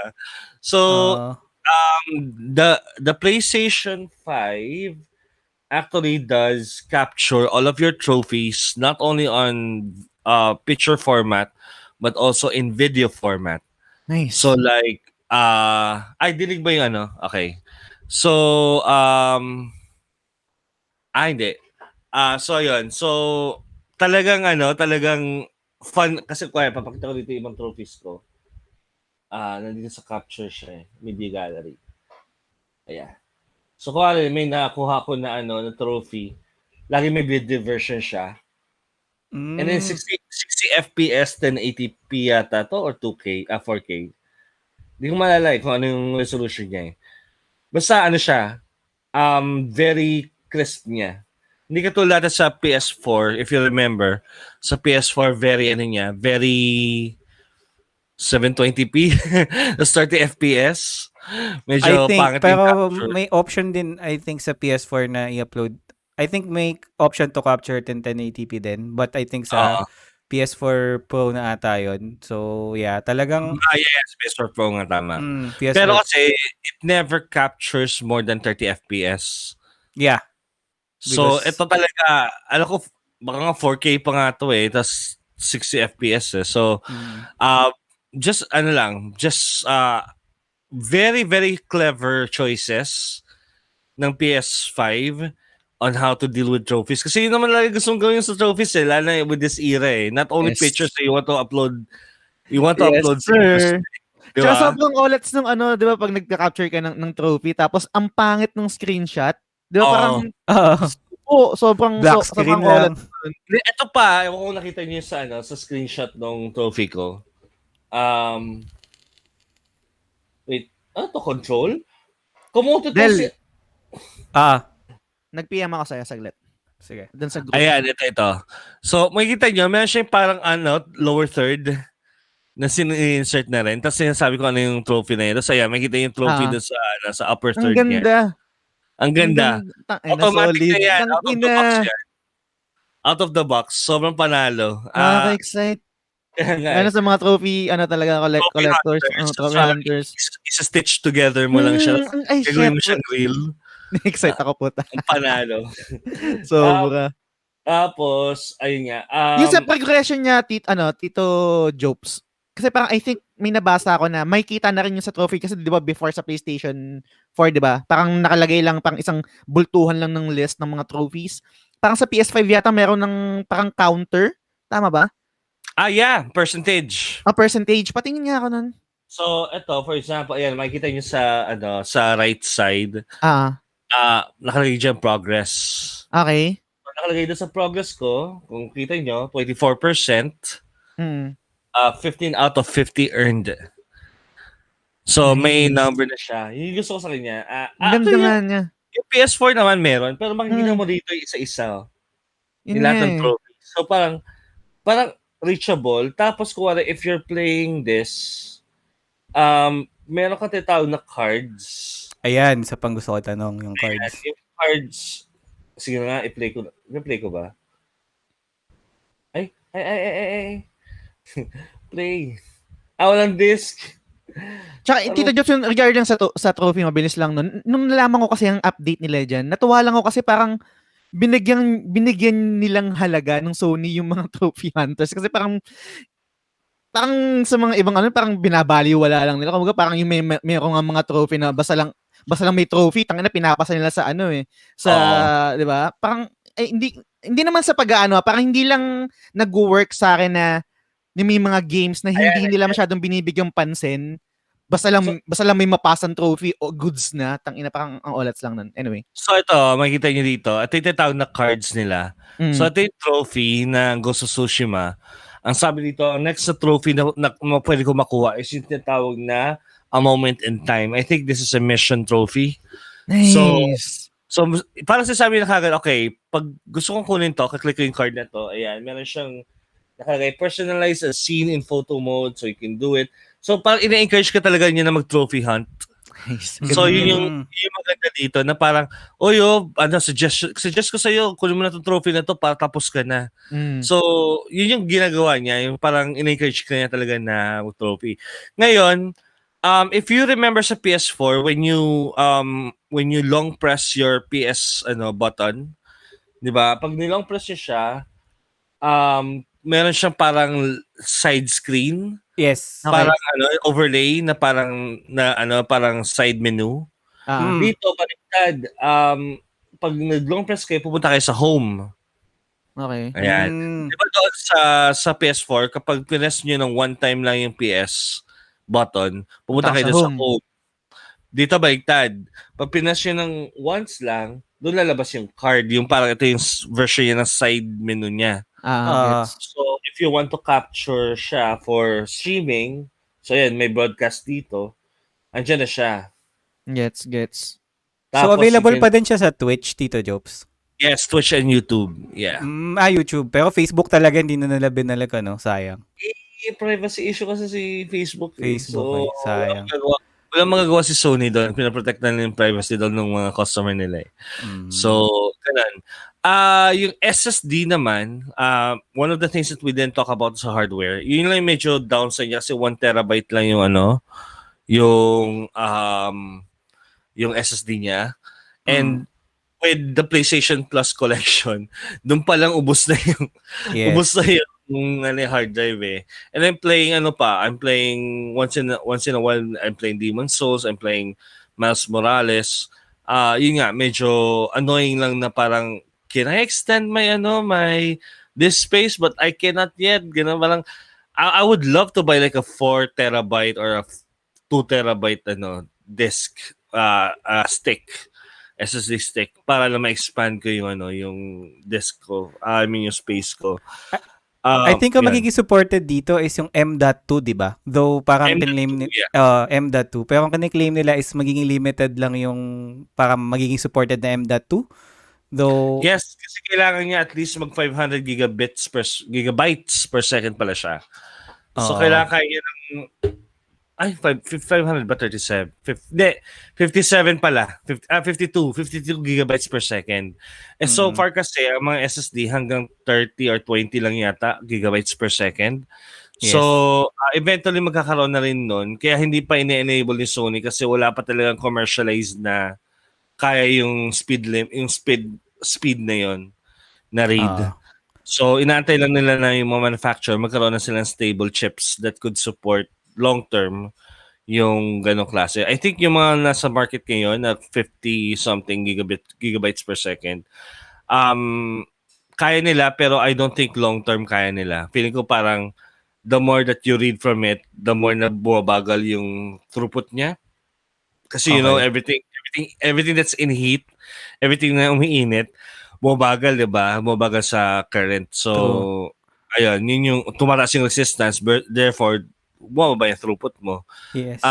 Inaantay nila yung mga chips na kaya mag-withstand ng high heat but still maintain the same throughput.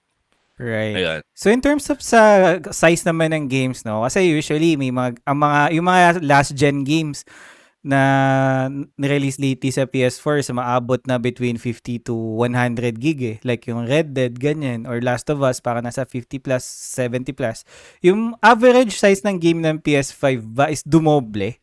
Dahil mas maganda nga yung mga ng games. I mean, wait, my problem kasi is that I don't have much of the actual PS5 games talaga.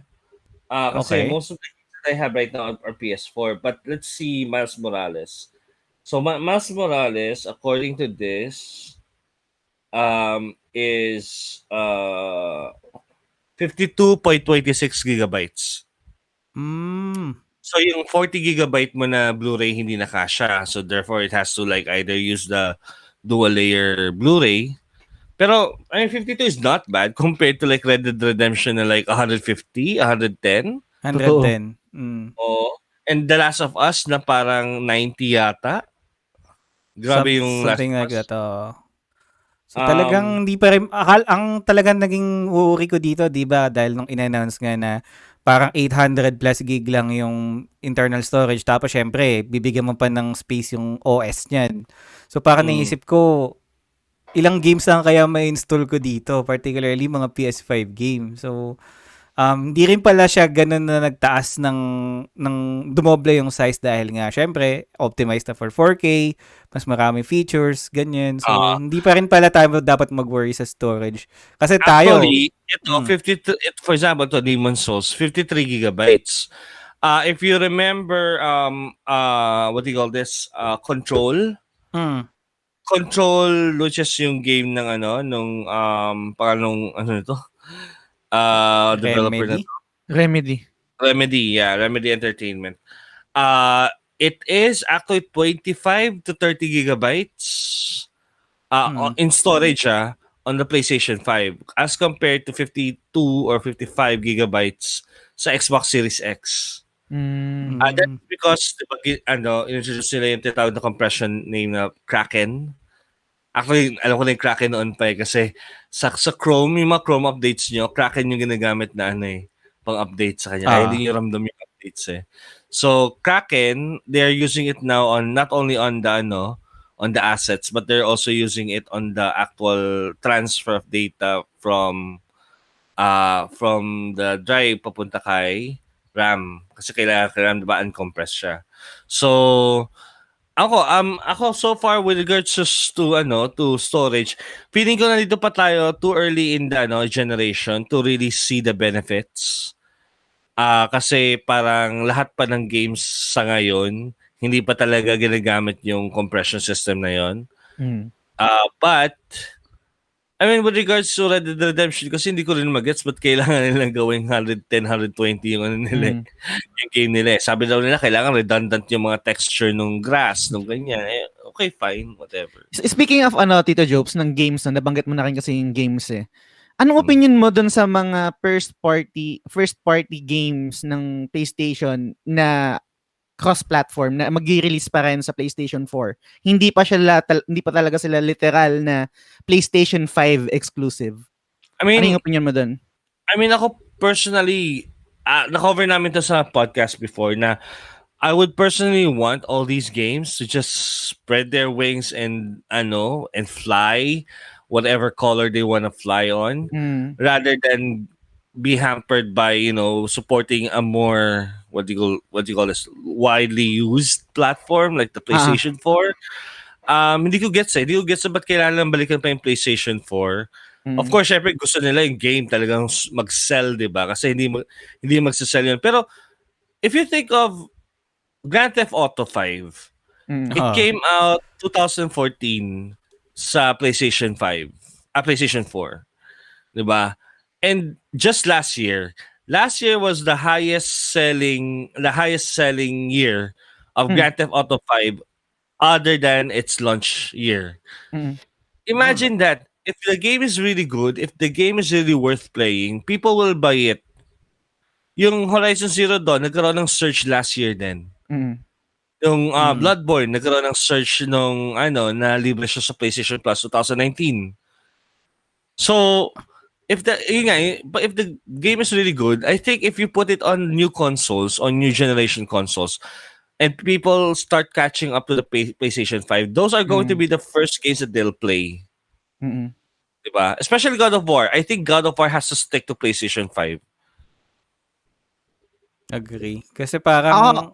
Sige, ikaw, Jess. Sige, ikaw muna. Ikaw muna. Hindi, kasi parang, kasi yan tingin ko rin is parang, the reason siguro, for me lang, the reason kaya ginagawa nila na i-release pa rin tong mga games na to sa older versions is because siguro na-anticipate nila na talaga in terms of availability nga nung PS5 is na-foresee nila na talaga magiging pahirapan considering the fact na meron tayong pandemic ngayon. Chips, diba?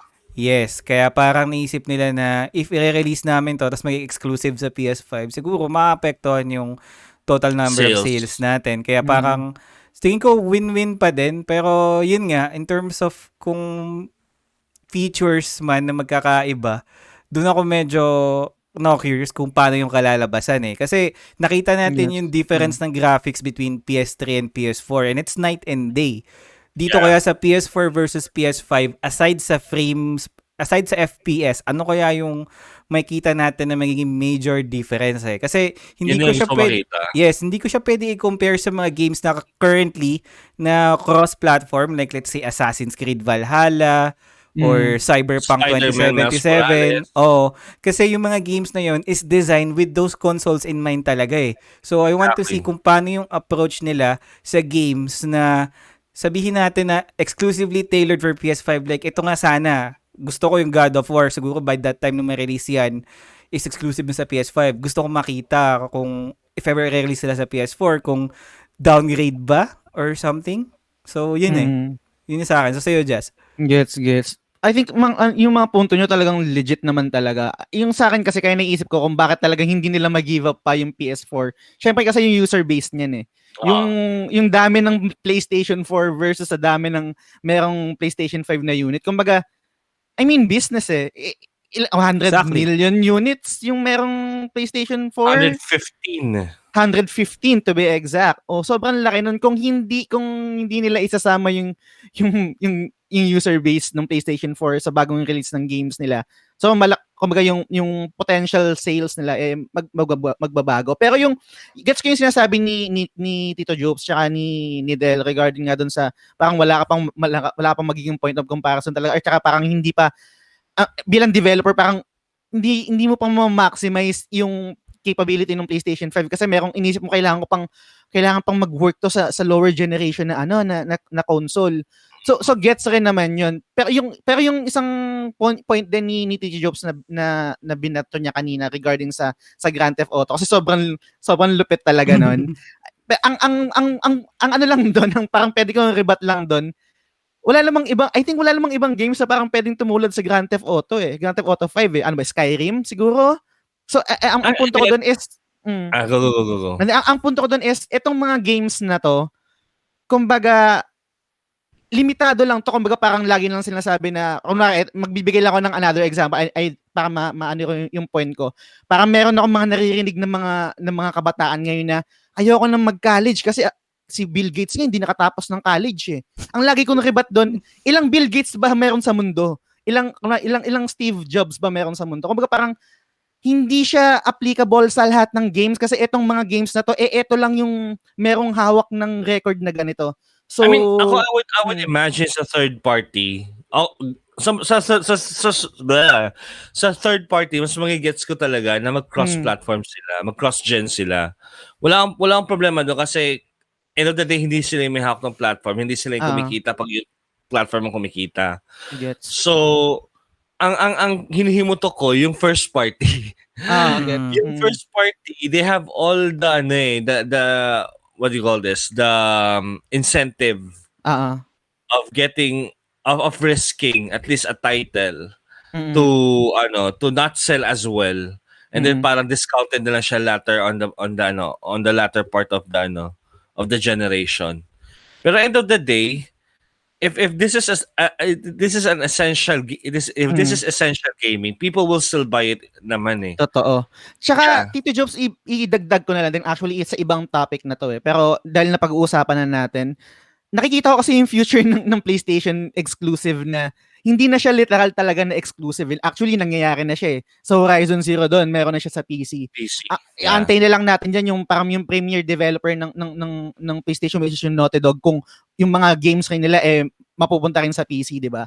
So, hindi ko nakikita na malabo yung future na magiging cross-platform na yung mga hindi na siya talagang exclusive. Siguro magiging atake nila. Okay, 2 years exclusive sa console and then after so many years siya nila i-release sa PC. I'm not really sure. Pero hindi malabo yung future na hindi na talaga siya exclusive. I mean, alam mo naman kung bakit nila binibenta ito sa PC, di ba? Kasi hindi nila mauulit yung launch price niya sa same platform. If they're going to release it on PC and then they could still charge $60 on it, they will do that, di ba? Yes. In a heartbeat. And I guess that's the thing that I'm talking about, na parang if they launch early sa PS5 and knowing that the hardware will become obsolete in 4 years time or 5 years time, the second life for these titles will be the PC. Yes. Diba? Where everything is a lot better when it comes to rendering and also like compute power. na itong PS5 medyo hampered pa nga rin ng current generation Ryzen. So, I would imagine it's okay for them to risk to have the titles launched now exclusively for the PlayStation 5 because that will be system sellers for them. So at least nandun na-recoup na nila yung hardware issue part na yan. And then later on, parang ginawa na sa Horizon Zero Dawn and also sa Death Stranding. And also yung tatlong Johnny Cage. Ano ba yun? Sino yun? Yung mga Quantic Dream na Quantic Dream. Heavy Rain. Yung Diba? $60 pa rin yun doon sa Epic Games Store eh. So, they can revive those prices on those platforms and even get higher performances because PC is also going to be there. I agree. Exactly. Ang sa akin ang issue ko lang siguro pag naging cross-platform yung mga new titles na let's say yung bagong Horizon tsaka yung God of War is baka I'm not really sure, correct me if I'm wrong, baka maging katulad ng issue sa Death Stranding sa Cyberpunk na parang kailangan nilang pagpilitan yung game sa lumang generation na mag-work. Yes, exactly. Na hindi naman talaga kaya. So yun yung pinaka-concern ko talaga. Hindi, tsaka hindi lang yun. Ibig sabihin nun, yung scope ng game mo, malilimit lang dun sa kung ano yung lowest common denominator. Yan lagi ginagawa ng third party. Kaya minsan, wala talaga masyadong third party na Game of the Year winner. If mapapansin mo sa Game of the Year Awards, mula 2014 hanggang ngayon, a lot of them are console exclusives. So, unang year naman kasi is Dragon Age Inquisition, tapos Witcher, tapos yung Nintendo Breath of the Wild. Breath of the Wild. I mean, bibihira na talaga. Bibihira na talaga yung mga third party na talagang Game of the Year material talaga. So, I could imagine na PlayStation has more wiggle room to take those risks and experiment on like their titles, especially like last week. Unreal Engine unraveled yung tinatawag na MetaHuman. Yung napakagandang rendering ng mga character models. Kasi alam mo, sa lahat talaga ng gaming, okay, fine, pagandahin yung environment, do some ray tracing on it. But hindi pa rin siya ganun convincing kasi yung mga character models mo mukhang Lego. So, di ba? May uncanny valley pa rin yung mga ibang model eh. Hindi nga uncanny. It's so obviously CG eh. It's so obvious that it's CG talaga kasi may mga kanto pa yung mga character models mo. Wala pa magandang cloth simulation. Wala pa magandang hair simulation. Yung skin, yung subsurface scattering sa skin, hindi pa gano'ng kaganda. So, I mean, if those things are actually are actually being tended to in this generation, they better start now. Otherwise, hindi magpo-progress yan sa end ng generation. The reason why we had God of War at the end of the PlayStation 4 generation is because of the risks that developers took on the beginning of PlayStation 4.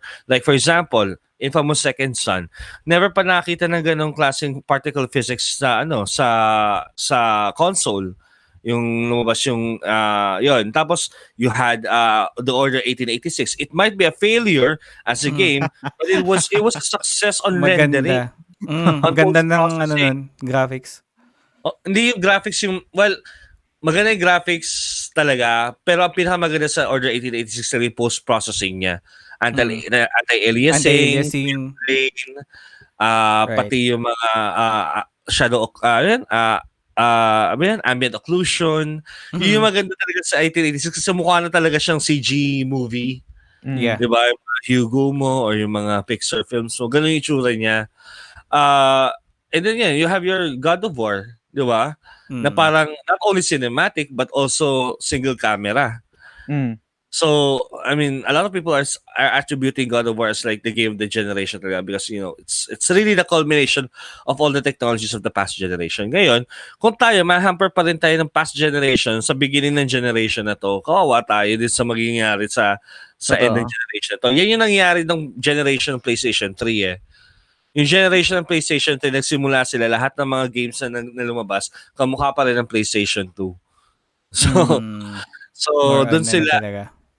yun yung, kaya papapansin mo, yung mga dulo ng PlayStation 3, ano ba yung dulo ng PlayStation 3? The Last of Us.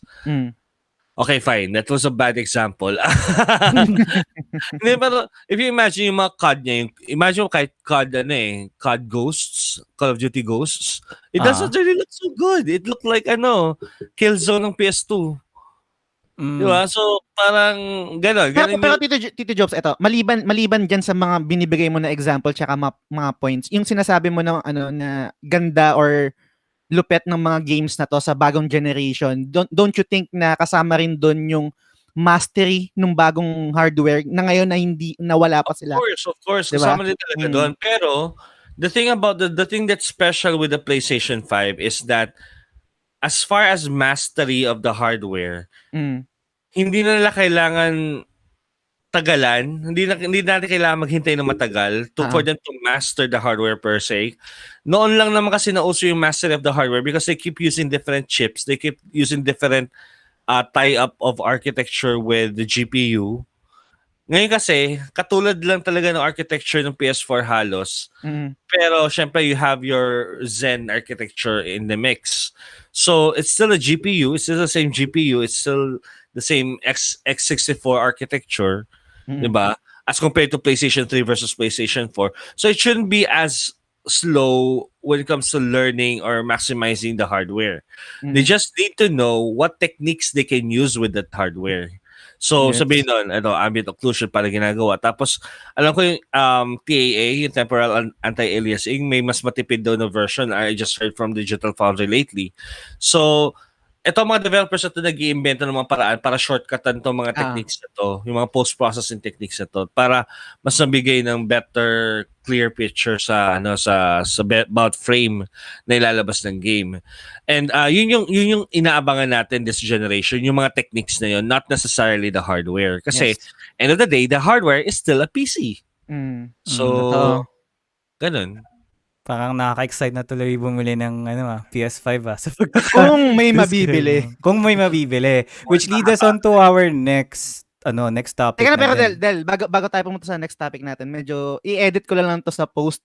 Parang mayroong natutumba-tumba kasi na naririnig ko. Kanina. Nag-yuyug yata ako. Okay, sige. Parang may natutumba-tumba na something. Anyway, sige. Go, Del. Okay, sige. So yun nga, I think since pag-usapan na natin yung pagbili, no, maganda isama na rin natin dito sa discussion yung isa sa mga hot topic Sa hot topic na involve ang PS5, which is yung issue ng scalping So, dito sa Pilipinas, alam naman natin kung gaano ka worse, I guess, lack of better term, yung situation. Kasi talagang kahit saan wala kang mabilan. Si Jazz nga, kung naalala nyo kanina, sinabi niya na nirisk pa niya yung health niya para lang makabili, para lang sa chance na makakuha nito. Pero wala talaga, hindi umubra. So, parang... feeling ko nag-enjoy naman siya sa pag-risk ng health. Yes, sir. Burger King yan baka naman, di ba? So, yes. So, yun nga. Meron tayong issue ngayon dito na tinatawag na scalping na kung saan may mga...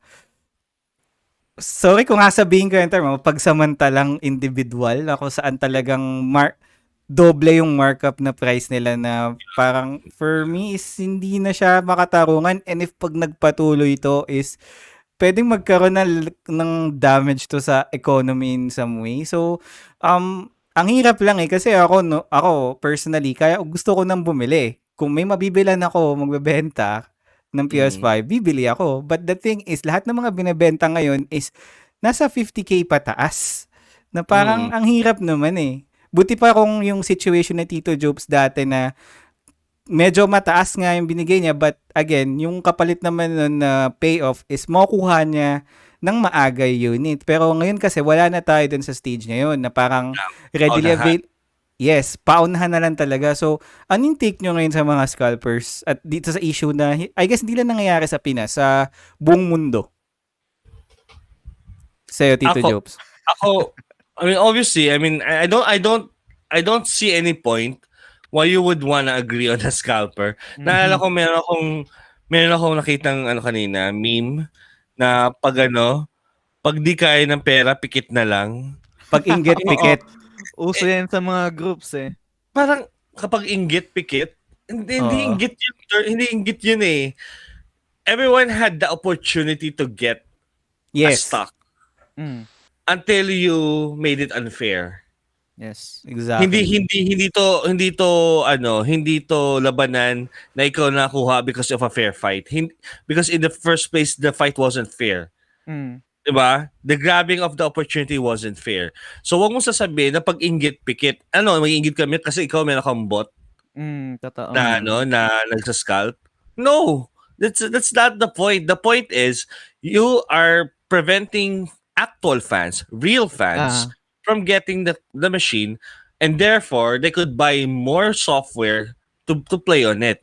Ngayon ang nangyayari, ang baba ng software sales ng PlayStation. Bakit? Dahil sa inyong mga putang ina, sorry Okay lang. Sige lang. Oo naman. Dahil Oo. sa inyong Shout out mga to putang ina, mga Debiana. scalper kayo. Kasi yung mga tangina nyo, hindi naman kayo napapakain ng mga anak nyo gamit ng pananamantala sa mga tao. Dahil putang ina nyo, wala ba kayo ibang trabaho? Amen. Oo.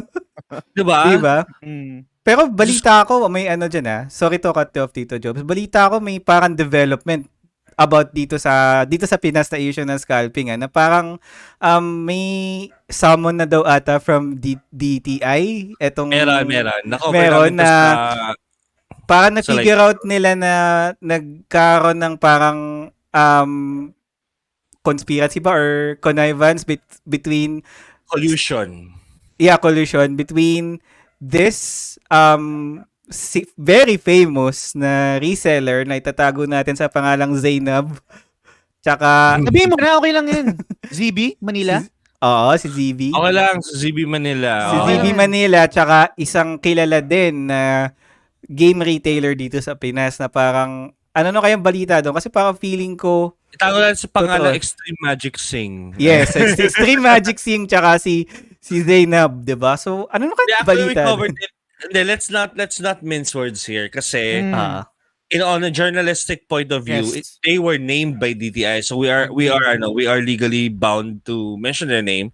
It's ZB Manila, Yes. which is the very well-known price gouger. I wouldn't want to start to call them as scalper per se, but they are like a very popular price gouger. So may price gouger, meaning pag may mga goods dito na hindi masyadong bibili sa Pilipinas, they ramp up the price because of the demand or Yes. the Yung sa artificial Switch, demand. sa Switch before nung bago yung pandemic, sila rin yung mga number one dyan sa mga Sila yung mga ng mga 40,000 na isang Switch, no? Yes. Diba? Oo. Kakapal ng mukha. Ayan. Sabi ko, pikit na lang daw kasi business daw yun. Ulul, tang ina mo. Sikit ang puto. Putang ina naman kasi. Diba? Ang dami-dami pwedeng presyo na pwede mong pag-computan ng presyo. Ba't kailangan 100%? More than, hindi lang 100. More than 100%. Oo nga, ano ba to? May limit ba yung calculator mo? Gusto mo bigyan namin ba ang calculator? Tang ina mo? Nakakainis eh. Boy, Nahiya ang pa ina eh. nung pandemic. Calculator, nakakainis. Boy, share ko lang. Nung pandemic, gusto kong bumili talaga ng Switch kasi yun yung time na uso yung si Dell naglalaro ng Animal Crossing eh. Talagang gusto kong ma-experience. Kaso wala akong mabilihan talaga, walang stock. Tapos ang nakikita ko lang sa mga seller, itong mga poke ng anong ZB Manila na to na pikit lang. Tang inan to, pikit ka, may pambili ako gago. Ang nila mag-post sa Facebook ha, ang yayabang nila mag-post sa group. Nag-share pa sa group. Tangina, kawalang yan, kinakalat sa mundo, tangina. Tsaka Diba? itong pinaka-worst Hindi. Ito yung pinaka-worst because of dun sa ginawa nilang trend at siguro familiar sila sa law na kahit nagawin nila to is hindi naman talaga sila makakasuhan. Ang masakit dito is mayroon talagang mga simp eh. 'Di ba? Mga ZB simp na kung saan imbes na pagtanggol mo yung fair pricing, sila pa yung nag-uudyok sa mga iba na wala ka naman pera pag inggit, pikit. Ang sakit lang nun. Alam nyo, kasi ganito yan kung nakikinig kayo ng Gamesilog at true gamer talaga kayo, kung anong sense of the word na yan, kung true gamer talaga kayo, di ba? Yung mga ganitong klaseng gouger, yung mga tanginang yan, hayaan yung mamatay yan, huwag kayo bumili sa kanila hanggang kahit maging dilat yung mga mata na ng putang ina nila. Meron akong balik Del tsaka Tito Jopes. Kasi familiar kayo kay Colin Moriarty, 'di ba? Yun yung talagang kind of idol funny. ko. Kind of funny tsaka ng Secret Symbols last stand media ngayon. Meron nag-tweet sa kanya, ito sa States to na napaisip rin ako sa kabilang banda. May nag-tweet sa kanya na parang nabili niya yung PlayStation 5 niya ng parang 100% markup din. Tapos parang nag-reply si Colin. Si Colin kasi nakakuha siya ng PlayStation niya sa SRP. Pero ang reply niya dun sa... Pero wala akong SRP yun. If I know, guys, sa PlayStation mismo yun eh. I don't know. Pero di ba, binaban nga siya ng... Malakas Binaban diga siya sa PlayStation. Pero binaban siya ng PlayStation, di ba? Maraming mga games na hindi sila sinusuportan, early access, etc. Pero anyway, ibang topic na yun. Ang punto ko is, nag-reply si Colin dun sa tweet na yun na kung siya daw mismo, walang chance na kumuha ng PlayStation 5 ng SRP, tapos meron siyang pera para bumili nung ganung kamahal na markup, tapos convenient na makukuha niya kagad yung unit, sabi niya, I think gagawin ko rin yun. So, napaisip ako parang, let's say, kung may pera ka talaga, legit na meron kang fuck you money, tapos, wala kang way para, o meron kang way pero makikipagsugalan ka sa pre-order dito sa kaka-refresh, kaka-F5 sa mga sites na to. Don't you think na bibili ka pa rin ng PS5 na ganun kalaki yung markup kasi meron ka namang fuck you money? I think ako oo Ako may fuck you money ako, fine. Pero at least I choose the right people to supply me the right goods. Kasi, I mean, thank you Pax Corp, diba? You're so good. Diba? Kahit sila mas mababa sila hanggang ngayon, mas mababa pa rin sila ngayon hanggang sa ngayon sa mas mababa pa kay ZB. Mas mababa sila sa ZB or even sa mga scalper na sa paligid-ligid.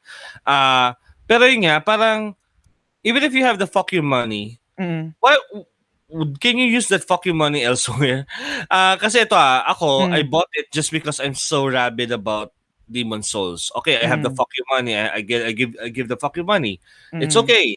I have the money to I have the additional probably 11,000, 15,000 to pay for the games and also the margins, diba? It's okay. It's fair play. Pero pag 100%, 200% na na margins na, naman kung may fuck you money ka, pinuck you mo naman yung buong community. I guess yung ganyang mentality is wala talaga dun sa mga merong literal na merong fuck you money na, let's say, wala nang... may fuck you money kasi, anong nangyayari kasi niya, nagiging status symbol ang PS5 na hindi naman dapat. Agree. Hindi naman dapat siya kotse na display. Putang ina, 25,000 pesos lang siya sa US. Diba? For such a cheap item, why would you brag about it to your rich and colorful friends who have PCs who can which can actually reach up to 200,000 pesos? Mga ganun. Sorry, I'm just trying to simulate the accent. Kasi I think kaya nagiging way yun para to brag about that device kahit sobrang mura lang siya. Yes, kasi it's hard to find. Maraming tao na wala sa Pinas na walang ganun. At pag meron ka, tangina, di ba? Yun yung goal nila I think. Yes. Hindi, ako actually, ito nga parang every time kasi sa office ko, kasi bago na kasi yung job ko ngayon, I'm a CTO in a new job. And my boss always introduces me, ayan, may PS5 yan. Bakit? Ano sabihin?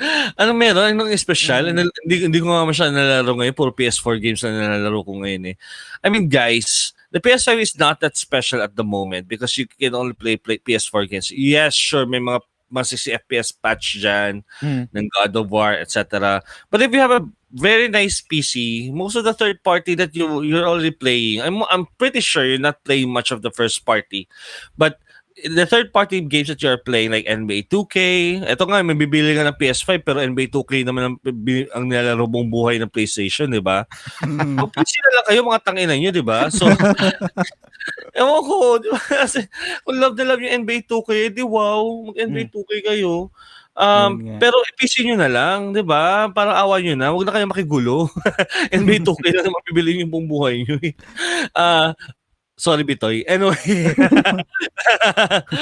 Anyway, so eto, yun nga, parang ako pa sa akin, the PS5 are those are for the big fans talaga of PlayStation.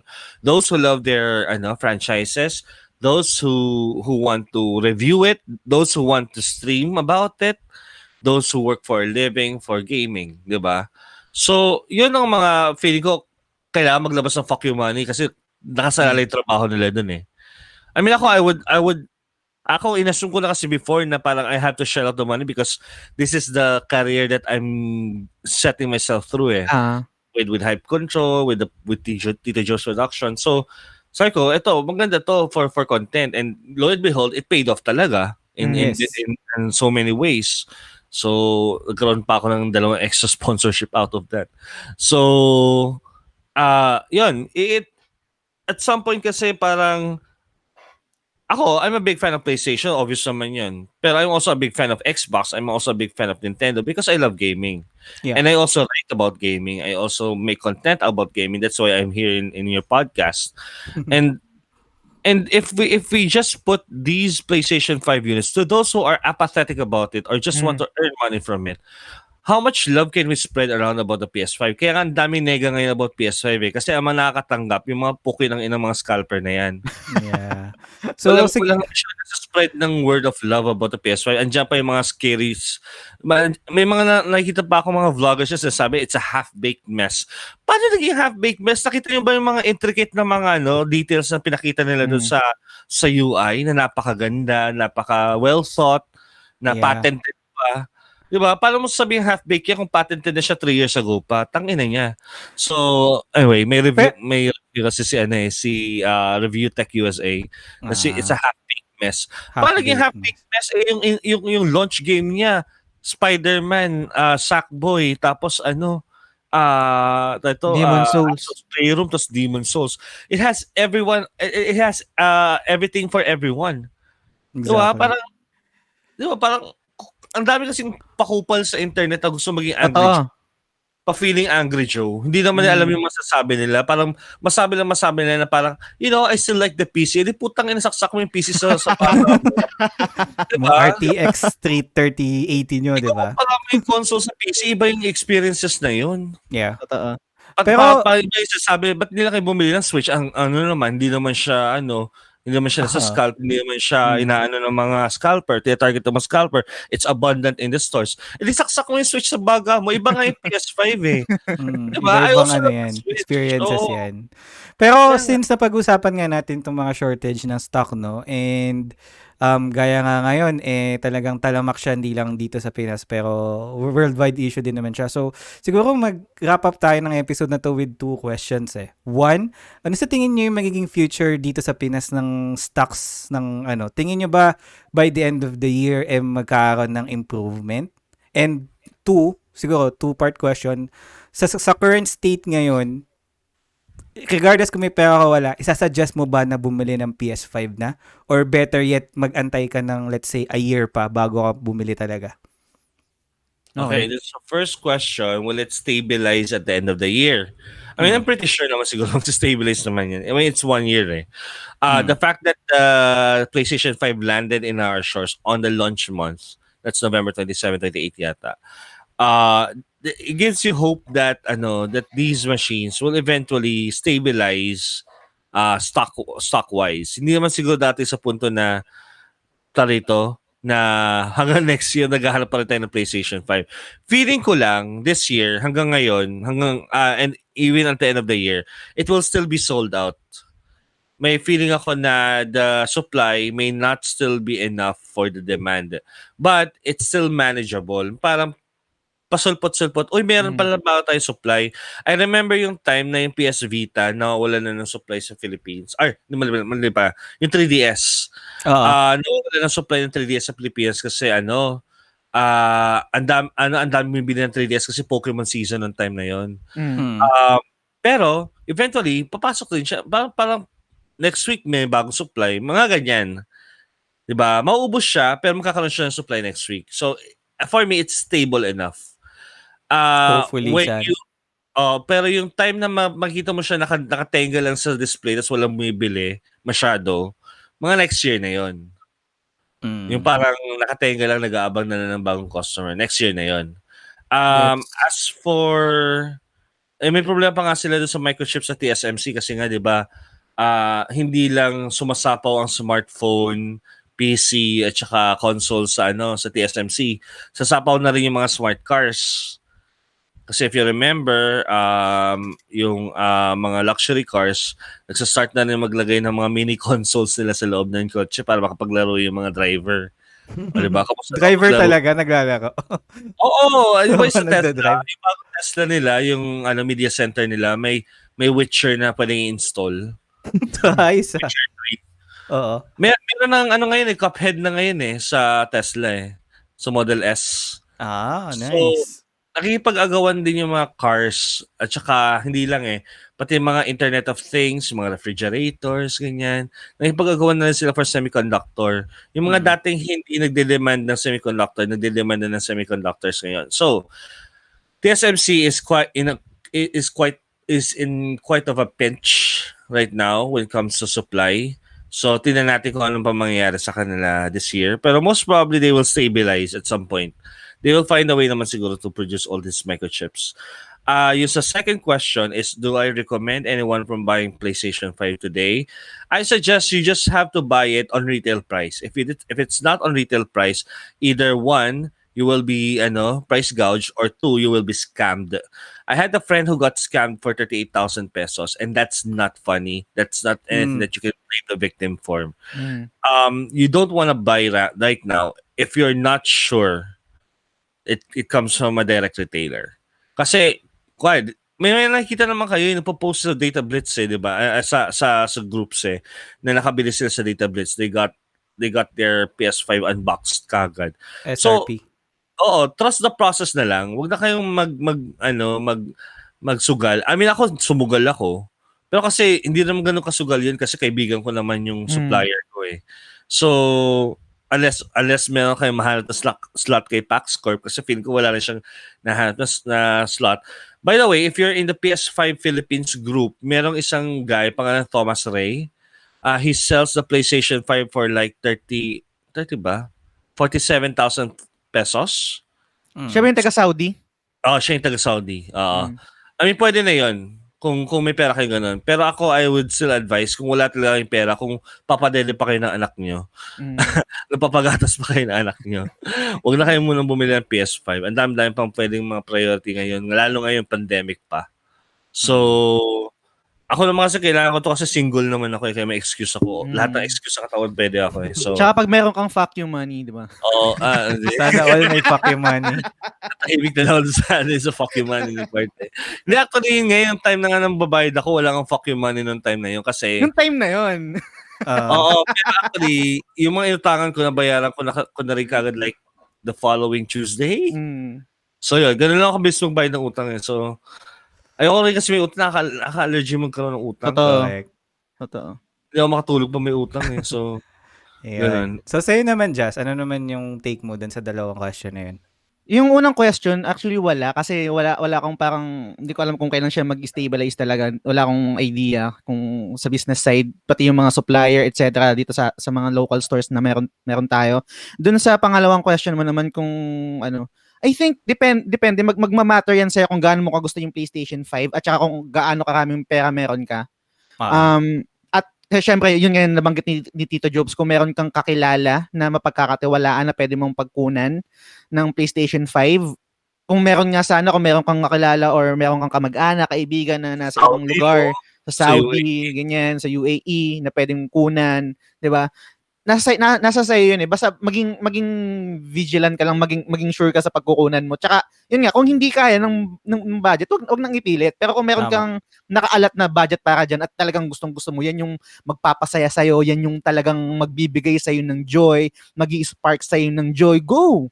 Bilhin mo, i-target mo na magkaroon ng PlayStation 5. Regardless kung wala pang masyadong games na malalaro dyan, pero yung just the thought na makita mo yung PS5 katabi ng PlayStation 4 mong sobrang luma na. Basta kung ano yung papasaya sa, diba? Basta yun nga, dalawang napaka-importante lang is yung pera kung meron ka talaga, and then yung mapagbibilan na legit talaga na mapagkakatiwalaan mo. So, yun yung take ko dun sa question number 2 mo. Yes, ako may nalagdag lang ng slide kasi don't ever buy a PS5 just because it's a social status thing. Like, yes. It's napaka-badoy. So, totoo lang. Ang baduy ba? Kung totoo kang gamer, hindi mo siya isipin ang social status kasi parang mas gusto mo siyang laruin at laspagin Yes. Hindi siya pang Instagram photo, hindi siya pang My Day sa Facebook lang. Gamitin nyo. Kung meron kayo, napakaswerte nyo, enjoy nyo yung PS5 nyo. Pero para sa atin naman na mga gamers din na alam naman natin para sa gusto natin at wala tayong makuha, siguro let's be more patient in terms of paghahanap ng tamang tao na pagbebentahan. Kung kaya naman natin makipagsabayan sa mga pre-orders ng Data Blitz, ng kung ano pa, gawin natin. Or kung kaya din natin na i-risk yung health natin, gagawa kagaya ni Jazz kung may mga promo pa sa Burger King. Parang pag-ibig lang yan eh. 514 rin naman ngayon. Hindi ka naman basta-basta susugal sa taong hindi mo alam, hindi mo sigurado na magpapasaya sa'yo, magbibigay sa'yo ng joy eh. Diba? Magbabalik sa'yo. Regardless kung talo ka, regardless kung talo ka o hindi, susugal ka pa rin eh. Pero so again, anyway, with the right price and the right time, by all means. O right person, rather. Tama, person. Kasi syempre, may mga taong dapat di natin itangkilik sa ganito. So yun, with the right time and right person, by all means, bilhin mo na yan. Kahit na may konting... At kung girlfriend mo si Moira. Yes, sir. Kung girlfriend mo si Moira. Ay, asawa na pala, sorry. Asawa. Asawa mo si Moira, swerte mo, boy. Diyos ko. Pero feeling ko, magkano kaya bili niya doon? Siguro may markup din yun. Kasi hindi naman yun... Feeling ko sa US niya binili yun. Sa US, pwede. Or sa ibang bansa. Hopefully, hindi kay Zebi. Hindi mas tingin siya sa Pilipinas, asa pa siya. Totoo. Wala siya connection sa local community. So, malamang friends, no? Friends sa US, fans sa UAE, gano'n. Yes, ayan. At pabili naman ng ganyan. Ayos. So again, Tito Jopes, maraming salamat ulit sa pag-spend ng time na i-tour kami sa iyong PS5. So hopefully nakatulong din to sa mga gusto ring bumili ng PS5 at hopefully na-enjoy niyo yung episode. So ayan. Yes, sir. Yes, again, punta na tayo sa paboritong segment ni Jazz, ang off-topic recommendation. So, Jazz? Sino na? Si Kona muna, sige. Sige, ako mauna. So lately, lagi ko nababanggit na meron kaming Viber group ng mga good times listener, yung kay Mo. Matagal ko na silang mga kaibigan, and I think kilala mo rin sila dahil yung iba si Sands, 'di ba? Si Wenks yan, mga supporter rin ng show. Lately nagkaroon kami ng challenge dun sa group. Hindi naman challenge, or let's say siguro challenge na rin na mag-fasting. So lately meron kaming challenge na mag-fasting ng 3 days. Hindi ko siya nagawa. Ang pinakamatagal ko lang na nakaya ng fasting is I think 30 hours or 36 hours ganyan. Tapos meron kaming isang kaibigan dun sa group, si Vino.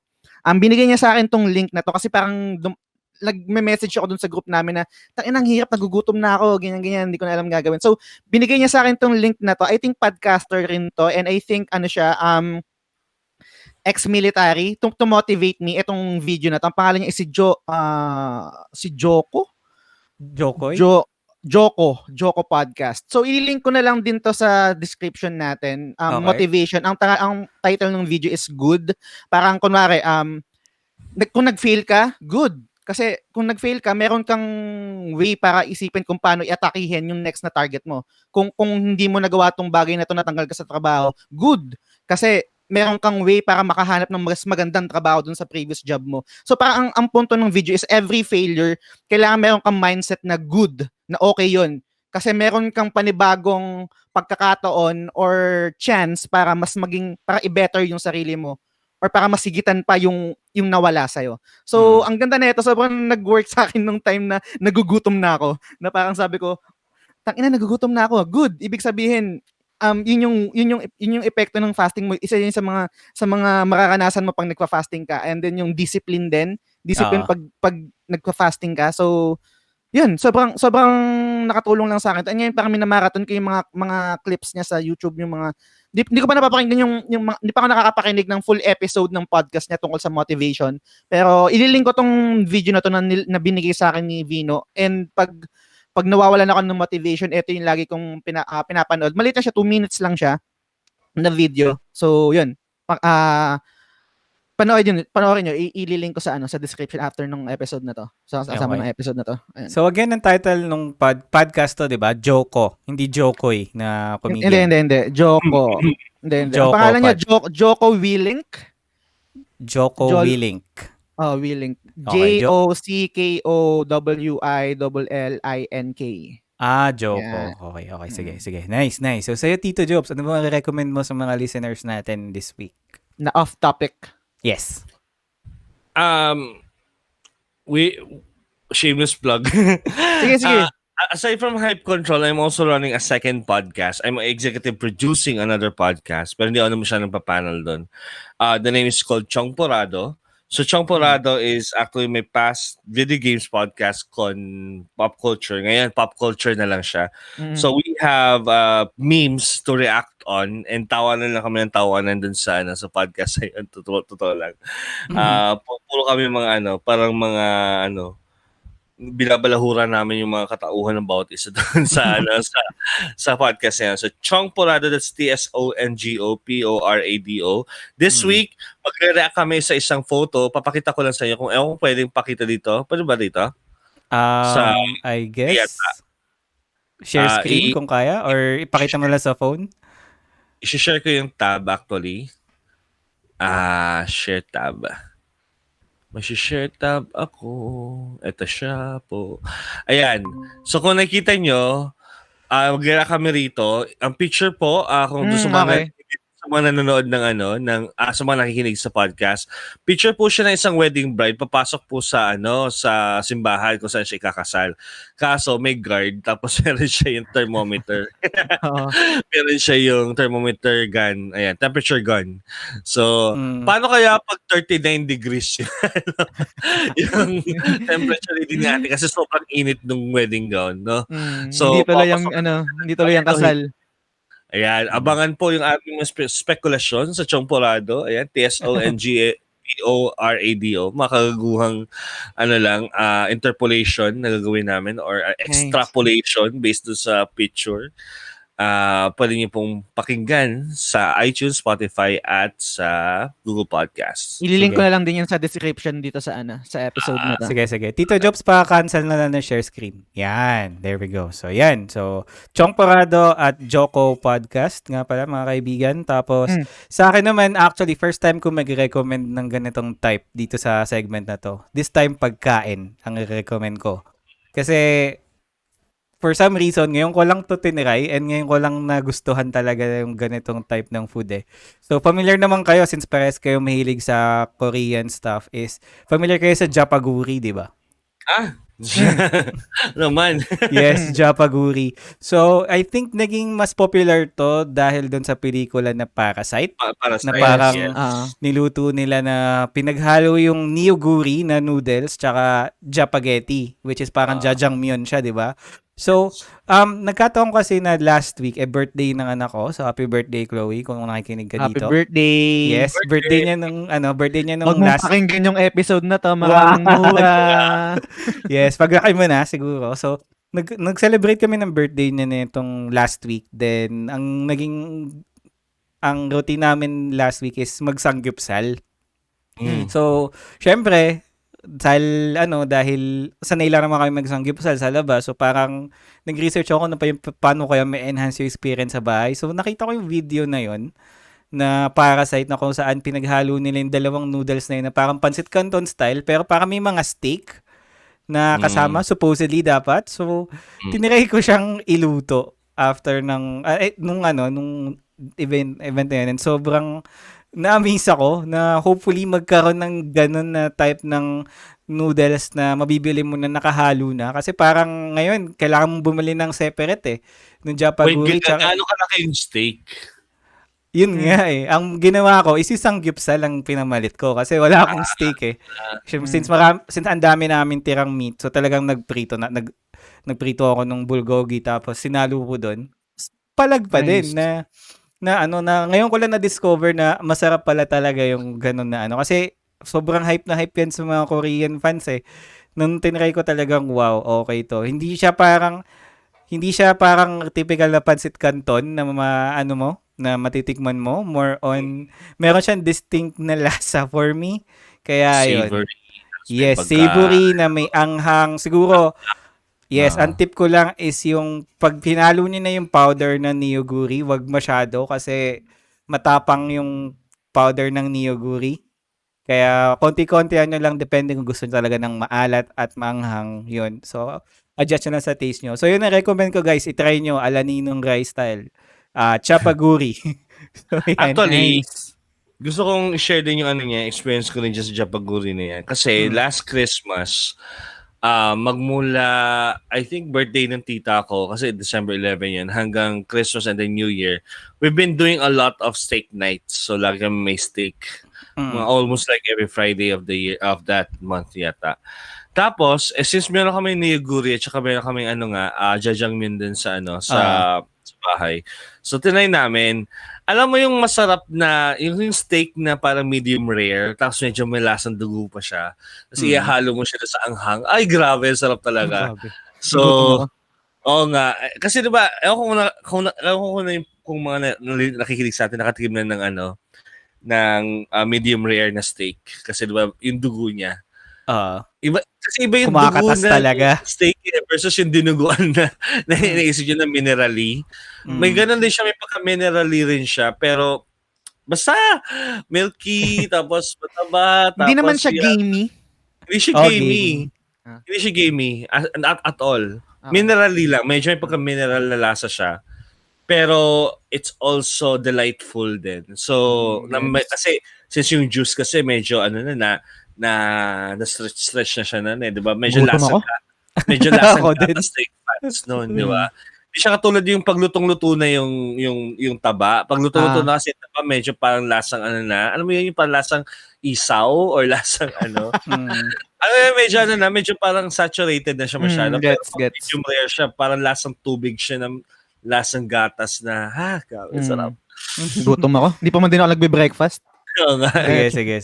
So, ayan, ang recommendation namin for this week is Joko Podcast, Chong Porado, and Jjapaguri. So, ayan, nakatapos na naman tayo ng isang episode. And again, Tito Jopes, maraming salamat ulit sa pag-unlock sa aming imbitasyon sa episode na to. And one more thing, saan pala ulit pwedeng i-follow ng mga listeners at viewers natin yung mga shows mo? And anything that you want to plug? Yun pala, February 14 ngayon. So, this is my third appearance, 143. This is my I Love You episode. So I love you episode siya. So, I love everyone who are listening to Gamesilog. And dun sa mga taong sinasabi na away-away daw tayo sa top 5 ng Spotify. Hello! Meron ba? Sino sabi? Ha? Sino sabi? Hindi, wala naman sasabi. Pero parang may kasi may mga followers kasi sasabi, ayan, talo na kalaban. So, hindi mga kaibigan ko yung mga yan. Ba? Meron, actually, guys, spoiler lang, meron pa kaming isang episode ni Tito Jopes na nakalatag. Last year pa to Yung parang remake, tapos Shark Tank style. Pero hindi pa namin nagagawa. Pero nakalatag na yun. Anyway, na lang, para sa future episode. Hindi, tsaka yun nga parang hindi porket parang may rank, magkakalaban ka agad, ganun. Pwede bang dahil sa combined powers namin, nandun kami lahat sa top. Diba? Kaya ngayon, feeling ko naghihilahan tayo the more na parang exactly. the more na sumisikat yung isa, nahihila yung isa, ganun. Parang, kasi every time na you listen or you click to an episode, merong mga recommended podcast sa baba or episodes. Feeling ko, tayo rin yun. Totoo. Kaya yung maganda kung magkakaibigan tayong lahat. Totoo. Tsaka yung podcasting in general, na ngayon na mas sumisikat na siya, mas lalo lang marami pang artista or mga celebrity or na nagpa-podcast. Ako, agree ako doon. Sobrang gusto ko yung kasi naniniwala ka doon sa kasabihan na high tide raises all boats, parang ganyan. So kung mas lalong magiging mainstream yung podcasting sa Pinas, tulong nung mga celebrity na meron ng malaking following, malaking tulong din sa amin yun. Sobrang laking tulong sa amin yun. So, goods yun. Goods lahat. Wala kami mga gusgusing podcaster lang kami dito. wala lang kaming bahay na pangalan na Skypod, di ba? Para wala kaming Timpaya Mansion. Diba? Yes. So, yeah. I mean, that's a reference to the Sky Podcast kasi kay Slater. Sila yung top podcaster ngayon sa Pilipinas So, yan. Saan pala ulit nila pwede i-follow yung mga pages niyo? Yeah, mahanap niyo pala ako sa facebook.com/Tito Jopes or Instagram.com/Tito Jopes and also Twitch.tv/Tito Jopes. You can also find me co-hosting or producing this small but terrible podcast called Hype Control. It's a video games podcast primarily focused on news rather than opinion. But meron din kaming isang medyo opinionated na podcast called Chongporado, which is a lot more pop culture and also social media stuff. So do listen to our podcast and also follow me at facebook.com/Tito Jopes. Thank you. Magiging available yung mga link na yan sa baba dito sa description ng podcast tsaka dun sa post namin sa Facebook page. So Salamat. follow nyo sila. Yes. So shoutout ulit, Jazz, sa mga sponsors natin. Sponsors. Okay. Okay, shoutout dito sa Forest Prince. Ito, suot ko yung isang damit nila. Kung nakikita nyo, ito yung favorite scene ko sa One Piece, yung kay Nico Robin yan, di ba? Kay Nico Robin yan. So gawa nila to. Meron din silang gawa nila yung merch ng The Gamesilog Show. Ngayon, limited na yung sizes, pero kung willing to wait naman kayo, parang pwede naman kayo magsabi. Ang available na lang kasi ng mga sizes is isang medium, isang large, tsaka isang XL. So, 3 na lang yung stock dito. Pero kung iba yung size nyo, pwede pa rin naman kayo mag-PM, sabihan nyo lang kami. So, yun, maraming salamat sa Forest Prints. And then, abangan nyo pa yung mga susunod na design. Pina-finalize ko pa kasi mahirap, hindi ako magaling mag-drawing, pero yung konsepto, ando na. So, watch out for it. Alright, and as always guys, please don't forget to like, follow, and subscribe to our page at The Gamesilog Show. Available kami sa Apple Podcast, sa Google Podcast, sa Spotify, sa Anchor, sa Facebook, at currently sa YouTube na din. So kung hindi ka pa nakasubscribe, click the bell icon and click subscribe now. Cringe. Cringe-worthy. Okay, sige. Ayun, alright. So again, thank you ulit Tito Jopes and salamat sa lahat ng mga nakinig at nanood para sa episode nito. Kita-kits ulit tayo next week. And on behalf of the Gamesilog Show, this is Dell. And this is Jazz. Salamat sa pakikinig. Hanggang sa susunod na episode ulit. Bye! Bye! Bye! Thanks for having me again. Bye! The Gamesilog Show ay kwentuhan podcast about video games. Available ito sa lahat ng platform tulad ng iTunes, Spotify at Google Podcast. Every Monday ang bawat episode. Well, depende sa schedule namin ni Dell. Kung nagustuhan nyo ang episode na to, sana i-review nyo sa iTunes at sa Facebook. Kung hindi naman, okay lang, i-review nyo pa rin. Kung meron kayong opinion, suggestion, or trip nyo lang mag-share ng thoughts sa kahit anong bagay, punta ka lang sa @thegamesilog show sa Facebook at sa Instagram. So yun, salamat sa pakikinig. Hanggang sa susunod na episode ulit. Bye!